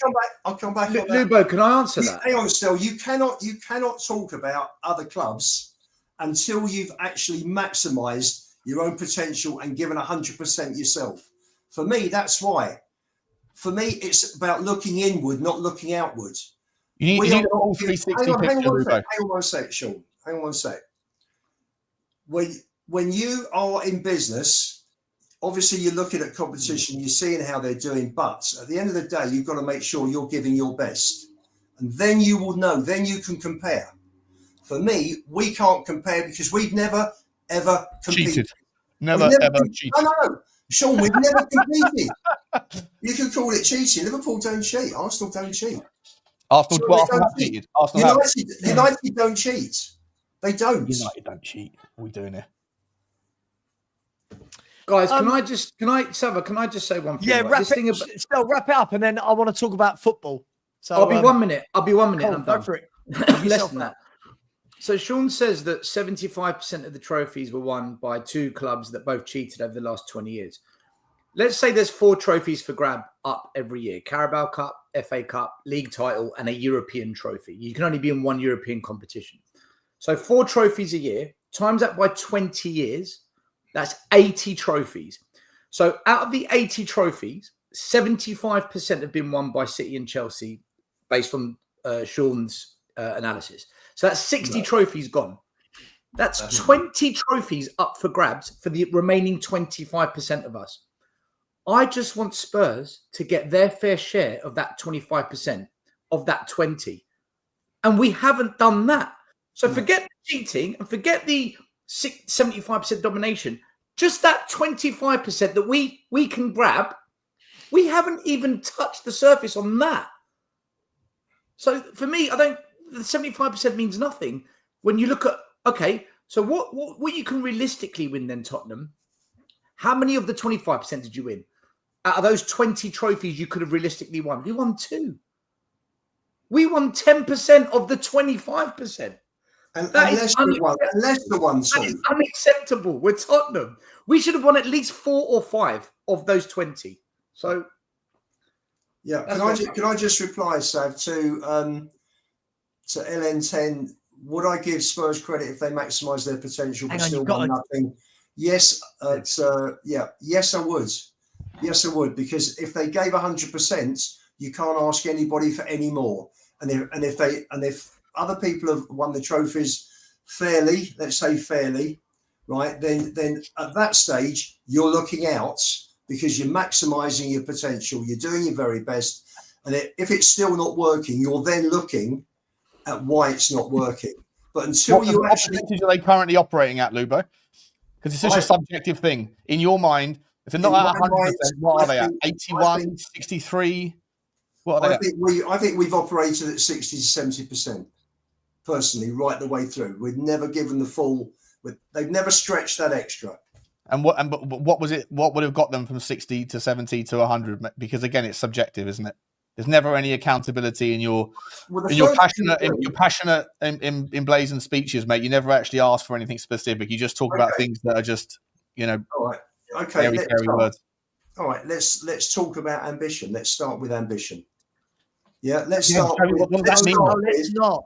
We're going over the same thing again now. We're playing on Saturday. If we start talking about ambition again, we're never going to talk about the actual football. Look, I'm going to move it on. Let me do some super chats quickly. And then for the last 25 minutes, we're going to talk about a little game in London, East London, innit? Where all the cockneys are, all the geezers. Let's have a look at some super chats. Queen Ellie with a super sticker. Thank you, Ellie. I love this smouldering pose you've got going on during this in this picture, Ellie. Love it. Absolutely brilliant. Big up to you. Thanks, Ellie. Andy Lester has come in and said, Stel, did you see my message regarding the hotel? Right. Hang on, is this like a booty call or what's going on? I wish it was, but when it's coming from a person called Andy, I hope it's not. So on Monday's show, Lubo was saying that the cost to build the new hotel behind the stadium is 300 million plus. And I said, come on, there's no way it's costing that. It's more closer to 90 to 100. Anyway, I said, my friend does this.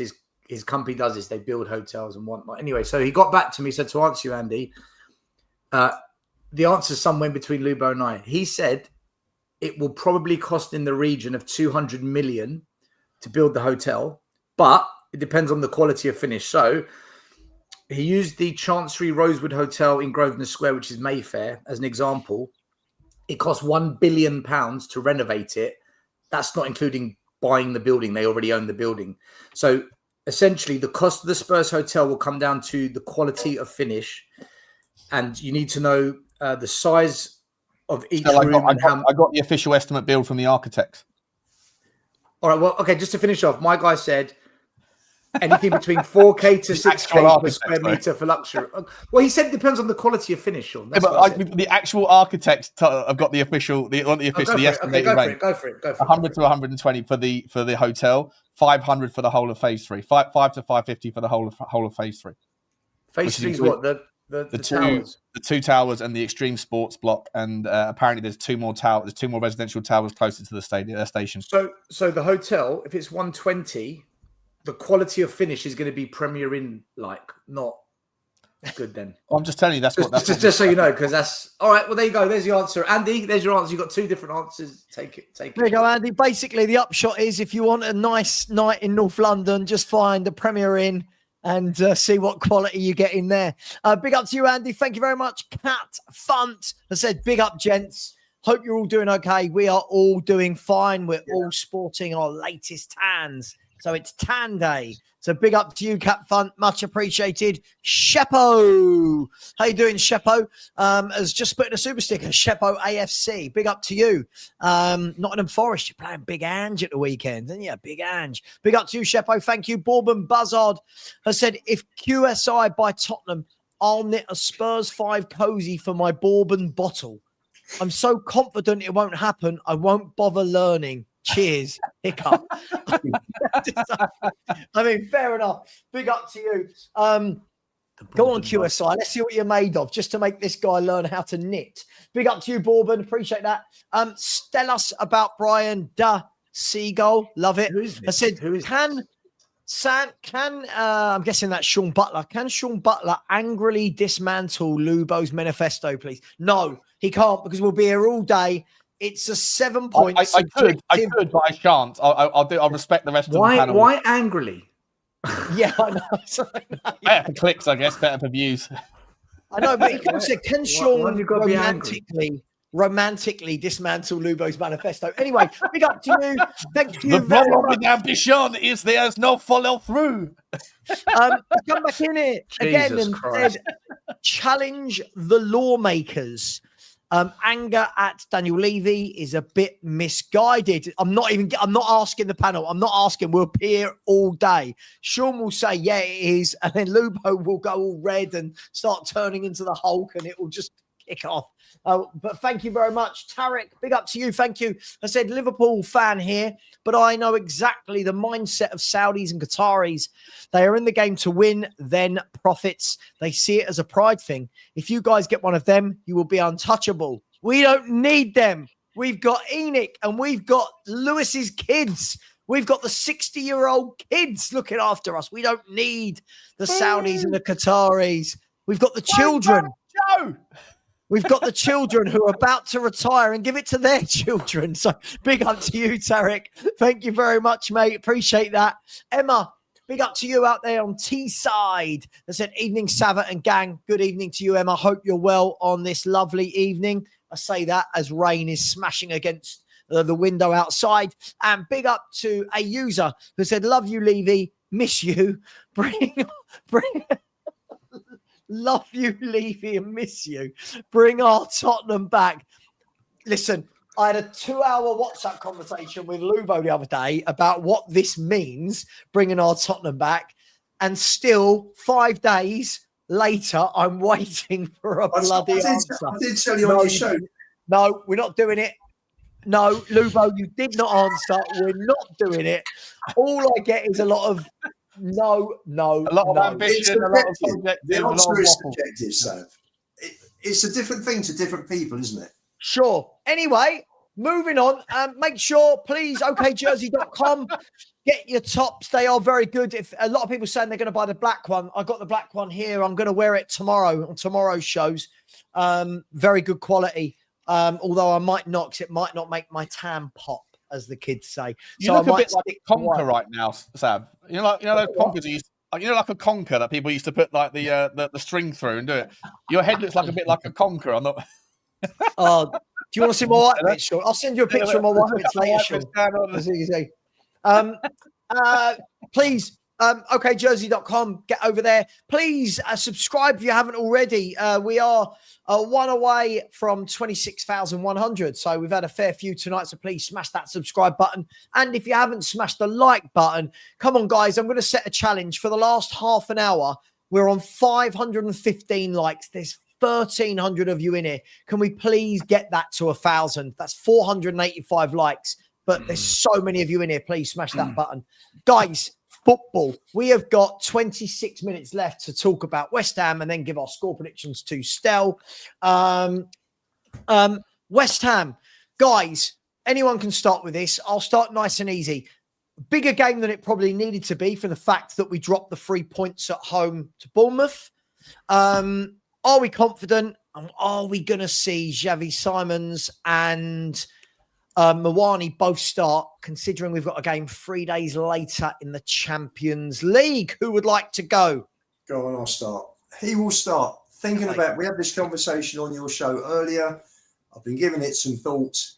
Champions League, Premier League, the other clubs don't rotate particularly, do they? The other clubs, the Liverpools and Arsenals and so on. I think he'll go with a strong team on Saturday and see how it goes. And I think Simmons will start, and I think Kolo Muani will start, and he'll push Rishi to the left and drop Johnson. That's how I see him. That's how I see him playing on Saturday. I think he'll keep Udogie on the bench, and he'll play or possibly play Spence at right back, Udogie at left back, and drop Porro possibly, because Porro got an absolute pasting defensive wise against Bournemouth. So I'm just look at one or two options that Frank has got, but I do think the two new boys will start, and I think we'll win. Okay. Anybody else? Anyone share? Does anyone share that? I mean, Lubo is right. We talk about getting into the Champions League every year. Is rotation needed at this early stage? Are we expected to rotate? Are we saving players for Tuesday? What's going on, guys? So I'll go. Frank's record at Brentford was he had a 50% drop off in win rates when he had to do 2 games a week. So this is a big challenge for him now to see how he can cope with 2 games a week at Spurs, and he's never been in Europe before as a manager. So it's all new for him. There's a lot of learning and adjusting. So I think there will be some rotation, and I think he'll be aware that he can't get off to a bad start in the Champions League, but at the same time, he can't lose 2 games back-to-back in the Premier League.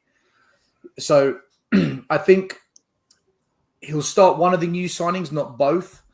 And if we're in trouble, maybe introduce the other signing as well. Which one will start? I don't know. I think he'll probably go with Xavi Simons because we're desperate in that number 10 role. We've got no creativity. And I think that he will go with the strongest team he's got midweek instead. I've got a sneaky feeling we're going to draw this one because, do you know what? I was really surprised West Ham beat Forest. I had Forest to win that all day long, and West Ham really took it to Forest. But saying that, there was trouble at Forest. Things weren't right. As you can see, they've changed manager. But I think at home, West Ham will give it a go. And I think, having watched Bournemouth give it a go, Bournemouth are much better than West Ham, though. Much better. I just got a feeling this will end up as a draw. Whether West Ham deserve the draw or not, I don't know. I don't think we're going to play badly like we did against Bournemouth. In fact, there's no way in my head we're playing as like we did against Bournemouth, where we just looked completely lost. I think we'll be all right, but I've got a feeling we'll draw this one. Would that, just quickly before I move on, still, would that be the end of the world? Would it be? No. Would it be worse than people think purely because it would be coming off the back of the defeat to Bournemouth and suddenly? Depends how we play. Depends on the performance. If it's a really stinky performance, I think, you're going to get moans. But if we give it a go and we just fall a bit short up front or we just miss a couple of chances, but we play well, I think fans will be all right with it. I think fans will be okay. We should really beat them. They're not great, but that last game, it's almost like something just switched on. But let's see. Maybe they just got lucky on the day, West Ham, and they're still shit, and we batter them 5-0. That'd be nice. Yeah, I think for me, I think we'll win because I think their midfield is just so shit. And I think unlike Bournemouth, who, that sort of very energetic, high pressing that really unsettled us, I just can't see West Ham doing something similar. I did enjoy seeing that the game has gone to General Sale for tickets as well, so they can't even sell out their cup final to their members. Really? So yeah, I fancy a comfortable win actually, but I agree with Stel. I don't think they both start. I think Simmons will start. I think Muani might come off the bench. I would personally rather we started both, but I can just see him transitioning him in a bit slower. And I think with Simmons, he has to play because, to Stel's point, we just don't have creativity. With Porro. So just quickly on that point, there's been a lot of people saying that from the training videos. Apparently, there's been a lot of videos that are showing Muani playing on the left. Now, I don't know how much people want to read into that. I'll be honest. I've got better things to do than watch Tottenham's training videos, if I'm honest. But apparently there's been a lot of time of him playing on the left, overlapping with Simmons. And and possibly Richie or Solanke being up top. Would you be okay with Mwani on the left, or do you want to see him come in and go straight in as a centre forward? I think I'd rather we start Richarlison out on the left and played Mwani down the middle, because I think Mwani, for me, although he can play out wide, he is a centre forward, right? He's played 90% of his games centre forward, and I think, if you're going to compromise one of them, I'd rather compromise on Richarlison than Mwani, because he's not good enough anyway. Mm-hmm. So that would be my preference if they do play both. And as I say, I would play Mwani because I don't know if I can watch Brennan Johnson play again. What, Johnson again? Ole? You can't watch him play. Johnson. Yeah, I mean, Sean, where are you at with this? Because this is quite interesting, isn't it? I put up earlier on screen that it's almost like we've completed the 11, but with just that left wing spot, not really knowing who is that guy. What can you see happening out on that left-hand side, Sean? And is that going to change who plays up front, who goes left? What's your feelings on all that? First of all, I think the danger man for Tottenham is Somerville. I know most people are going to sit there and think that they're going to go down the right-hand side with Bowen or whatever on Saturday, but I just think Somerville is one of those sorts of players that could give Pedro Porro a really difficult time. So if Udogie's fit, I would actually really like to see Jed Spence play on the right, give him a chance on the right, and play Udogie on the left. I know that you can make the argument that Jared Bowen is the danger man, so you put Pedro Porro, you put Jed Spence on the left, and then let him take Bowen on, show him on down the outside. It's a bit of a conundrum, because I really think that Pedro Porro is our weak link when we don't have the ball. I think he's the obvious place to go after for every team, and we have to figure out that, because I can't remember the last time he had a good game defensively. I can't remember the last time he pocketed a player that was a left winger. In terms of our left wing, look, I've heard rumours that Mwani's been training down the left hand side as well. What I would like to see probably for tomorrow, just to give us that balance. I don't think Richarlison's done anything wrong where you'd want to sort of punish him by putting him on the bench, although you could make the argument that he's played quite a bit of football. Although at this stage of the season, surely everybody's got enough energy in their tank to go again. But he is an injury problem. If he was to get injured by just overplaying it, because he's a very, very vulnerable kind of body, isn't he? So, then we're really screwed if we lose him and Solanke at the same time. So, but I would actually probably like to see Mwani off the left, Simmons in the middle, as the outcome for this one. I actually think the West Ham away is probably, I know it sounds crazy, but I think it might be more difficult than Villarreal on Tuesday. And I think that even though Villarreal is very important, I personally would think we should go full strength. And I'm okay with seeing Simmons off the left. I'm okay with it if they want to put Mwani in the 9 and give Richarlison a breather, because Villarreal might be, a few days away, and we probably need him more. And there's, whatever it is, you get like £2 million, don't you, every time you win a Champions League game. So there's all of those connotations as well. But for me on the left, I think I'm okay if it's Simmons. I'm okay if it's Mwani. I don't really want to see it being Odebear or whatever else, and then benching one of Richarlison or Mwani. To be entirely honest.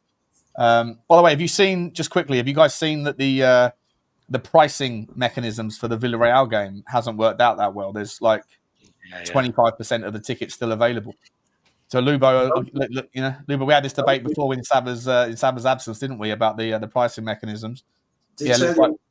I'm sure they'll still be. I'm sure it'll still be full up by Tuesday night. But at the moment, it looks like they've priced it incorrectly at £70 for the game. I think season ticket holders can buy 6 tickets extra as it stands. 96 pounds mine cost. 96. Villarreal's not even. It's because you sit in the posh seats, Lubo. You need to get in the south stand. Yeah, you get some caviar on your seat when you sit there, don't you? So I'm not premium. I don't sit in boxes. I just sit. I've got a normal season ticket. When you go, do you take a banner that's got your 7-point manifesto on that you drape across the seats in front of you? He's got a one manifesto per seat. Fantastic. I'm pleased you mentioned that about Villarreal, about the pricing, Sean, because it started off on the WhatsApp group. I felt they The pricing came out for Doncaster at £30. I thought it could have been 20 or 25, which is what Spurs have done in previous years. They've also done things like 60 quid for a family of 4, 2 kids, 2 adults, which brings in fans who wouldn't normally get tickets because it's not, unless you're on the automatic cup tie pay scheme, you've got to apply. People won't apply for a game like Doncaster, and this opens the door for members who've got kids who couldn't afford, A, haven't got season tickets and don't get a chance to go, or B, don't have the money to take their kids. You take a family of 4 for Villarreal. It's £384. So something like, which is ridiculous. So something like Doncaster, you get a family of 4 for 60 quid. For me, you're getting new fans through the door. I just think that Spurs have got it wrong again this season. No, I'm going to pull you up. I'm going to pull you up on this. I know the kids are £10. The kids are £10. No, I'm going to pull you up on this. Should have done family jobs here. I'm going to pull you up on this. Go on. You didn't say Spurs got this wrong. You blamed one man for this. You blamed one man and one man only for the ticket pricing. That man within 24 hours was gone. And do you know why? Do you know why, Sad? Because everything that went on while he was there had to go upstairs to him for approval. Every single thing. Even if they're buying Staples, I think they had to go and get his approval. So Staples. There you go.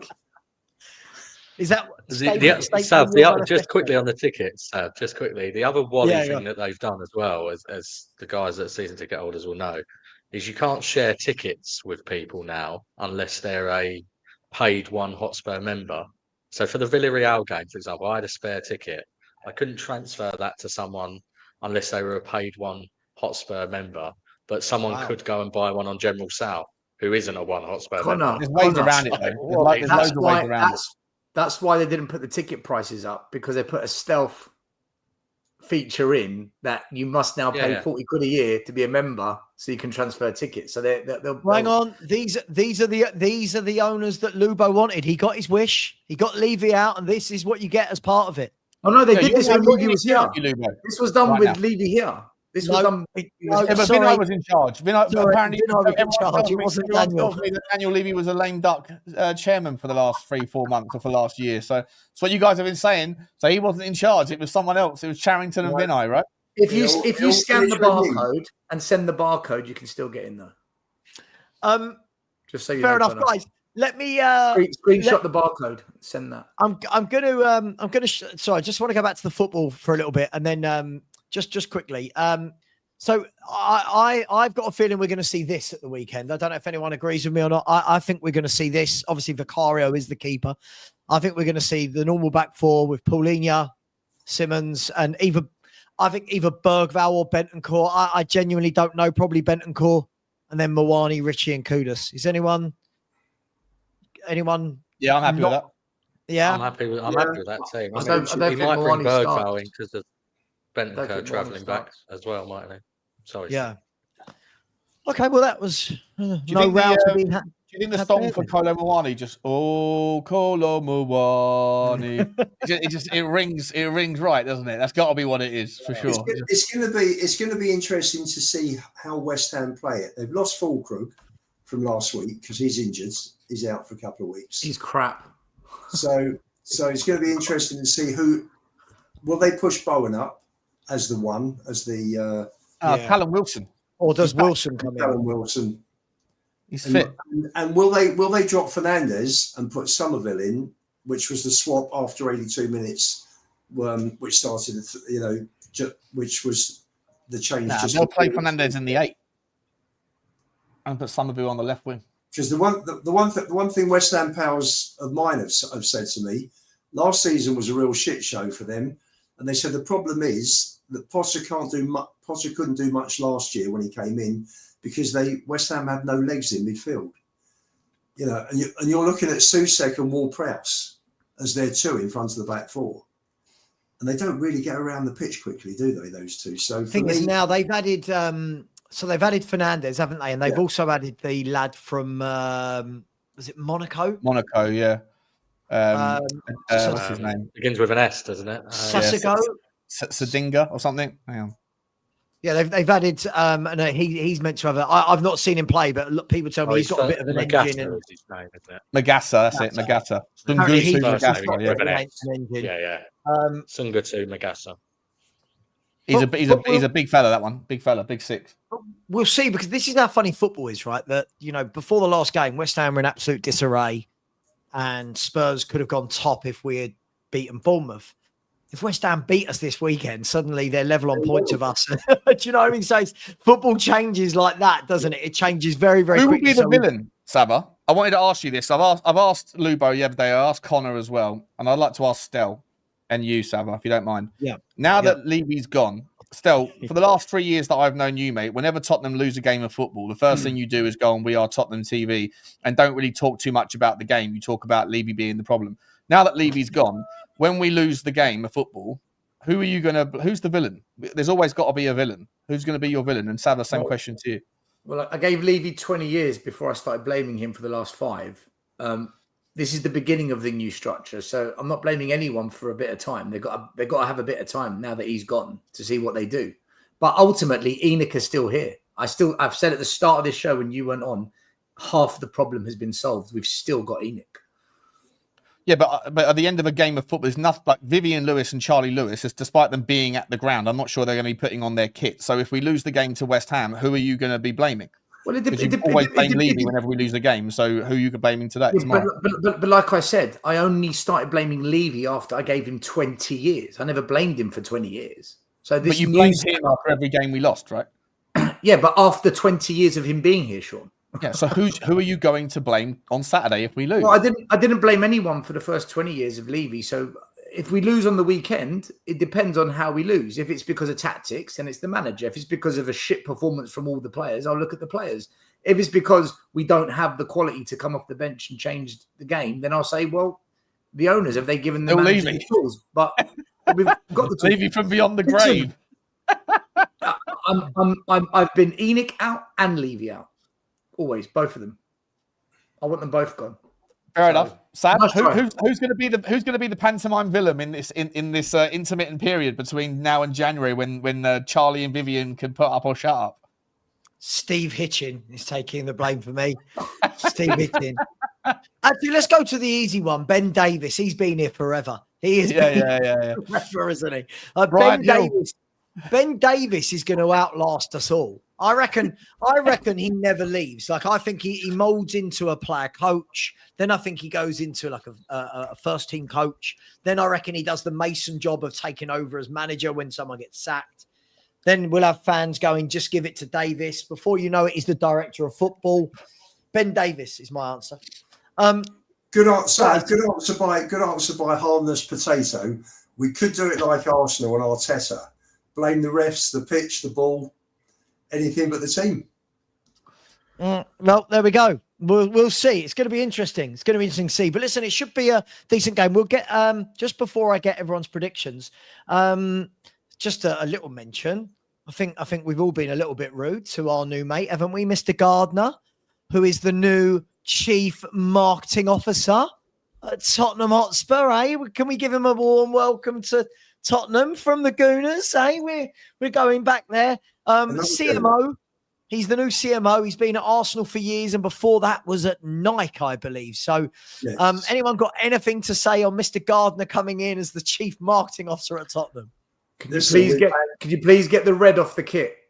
Can you please remove the red from the Spurs kit? That's all I ask.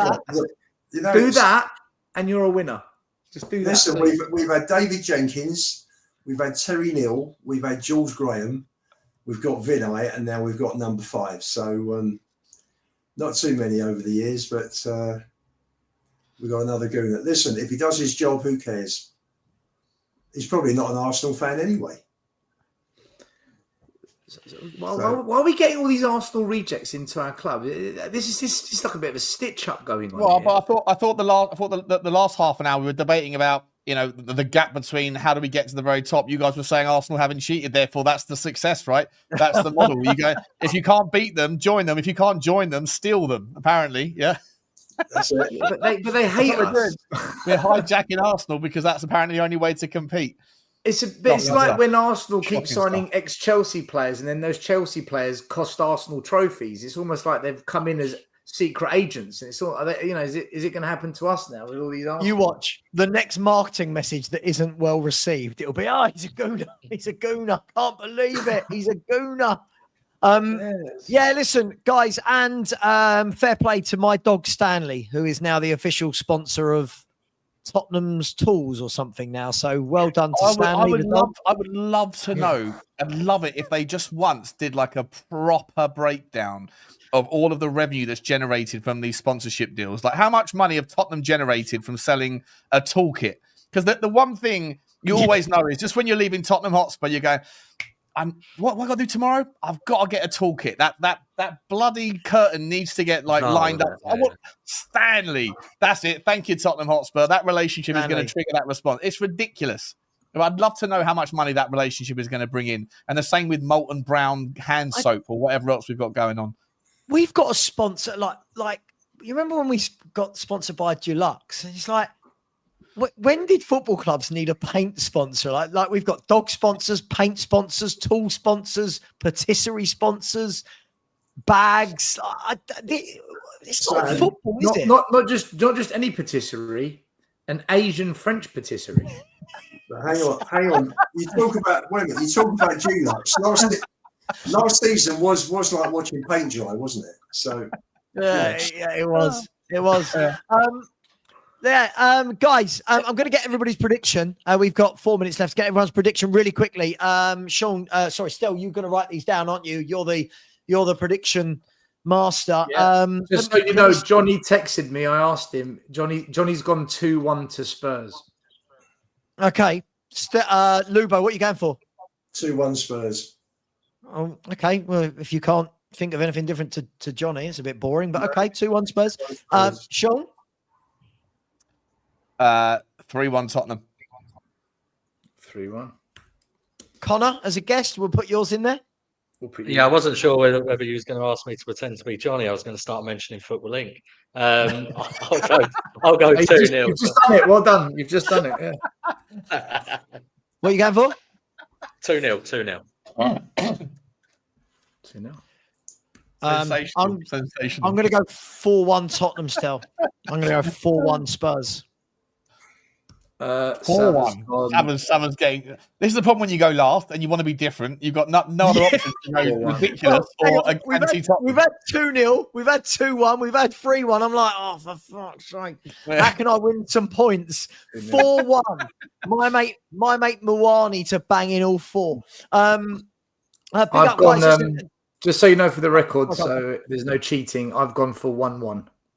Who's winning? Am I still top of the pops right now? Currently, as it stands, Sean is top on 3 points. In fact, look, can I share this? Very quickly. Yeah, I can. Start looking at the clock. I can see his eye looking at that. 57-34. 57-34. Oh, come on! Oh, Stel just sitting outside the Champions League places there. Love it. Okay, listen. That's how you win a title, Lubo. It's not about money, not about ambition. It's just about being good, being very, very good. Okay. Lubo's 7-point manifesto. Just quickly on powder dry, Sean. 35 games to go, mate. A users come back in again and said, I don't blame you. Love you, Levy. Lots of love for Daniel Levy tonight. Big up to you. A user, we'll put that towards his lawyering up fund. Guys, girls, thank you very much to all concerned tonight. Really enjoyed it. Monday will be a lot more livelier. We'll have the West Ham result to talk about. And let's be fair, it's Tottenham. In 3 days, Tottenham could pump out enough news about anything to make us talk about something. And we'll look forward to Villarreal on Tuesday night and the return of Manor Solomon. It's written in the stars, isn't it? A 1-0 Villarreal win with a Manor Solomon tap-in. And I'm going to say this to people who keep WhatsApping me about Manor Solomon, I don't give a... Stop messaging me about Manor Solomon. Guys, thank you, Stel. Thank you, Lubo. Thank you, Sean. Connor, what a wonderful, I'll give you a man of the match performance there. Stepping up from the youth team. Lots of people giving you your flowers. I need to end the show in the next 10 seconds. Lad. Back in your box, Take Connor. care. Quickly, Stanley, giving the manager the tools he needs. Absolutely, Stuart. My dog is sponsoring Tottenham. Take care, everyone. Much love. Appreciate that, Stuart. And as always, come on, you Spurs, and get a jersey from okjersey.com. Levy gone.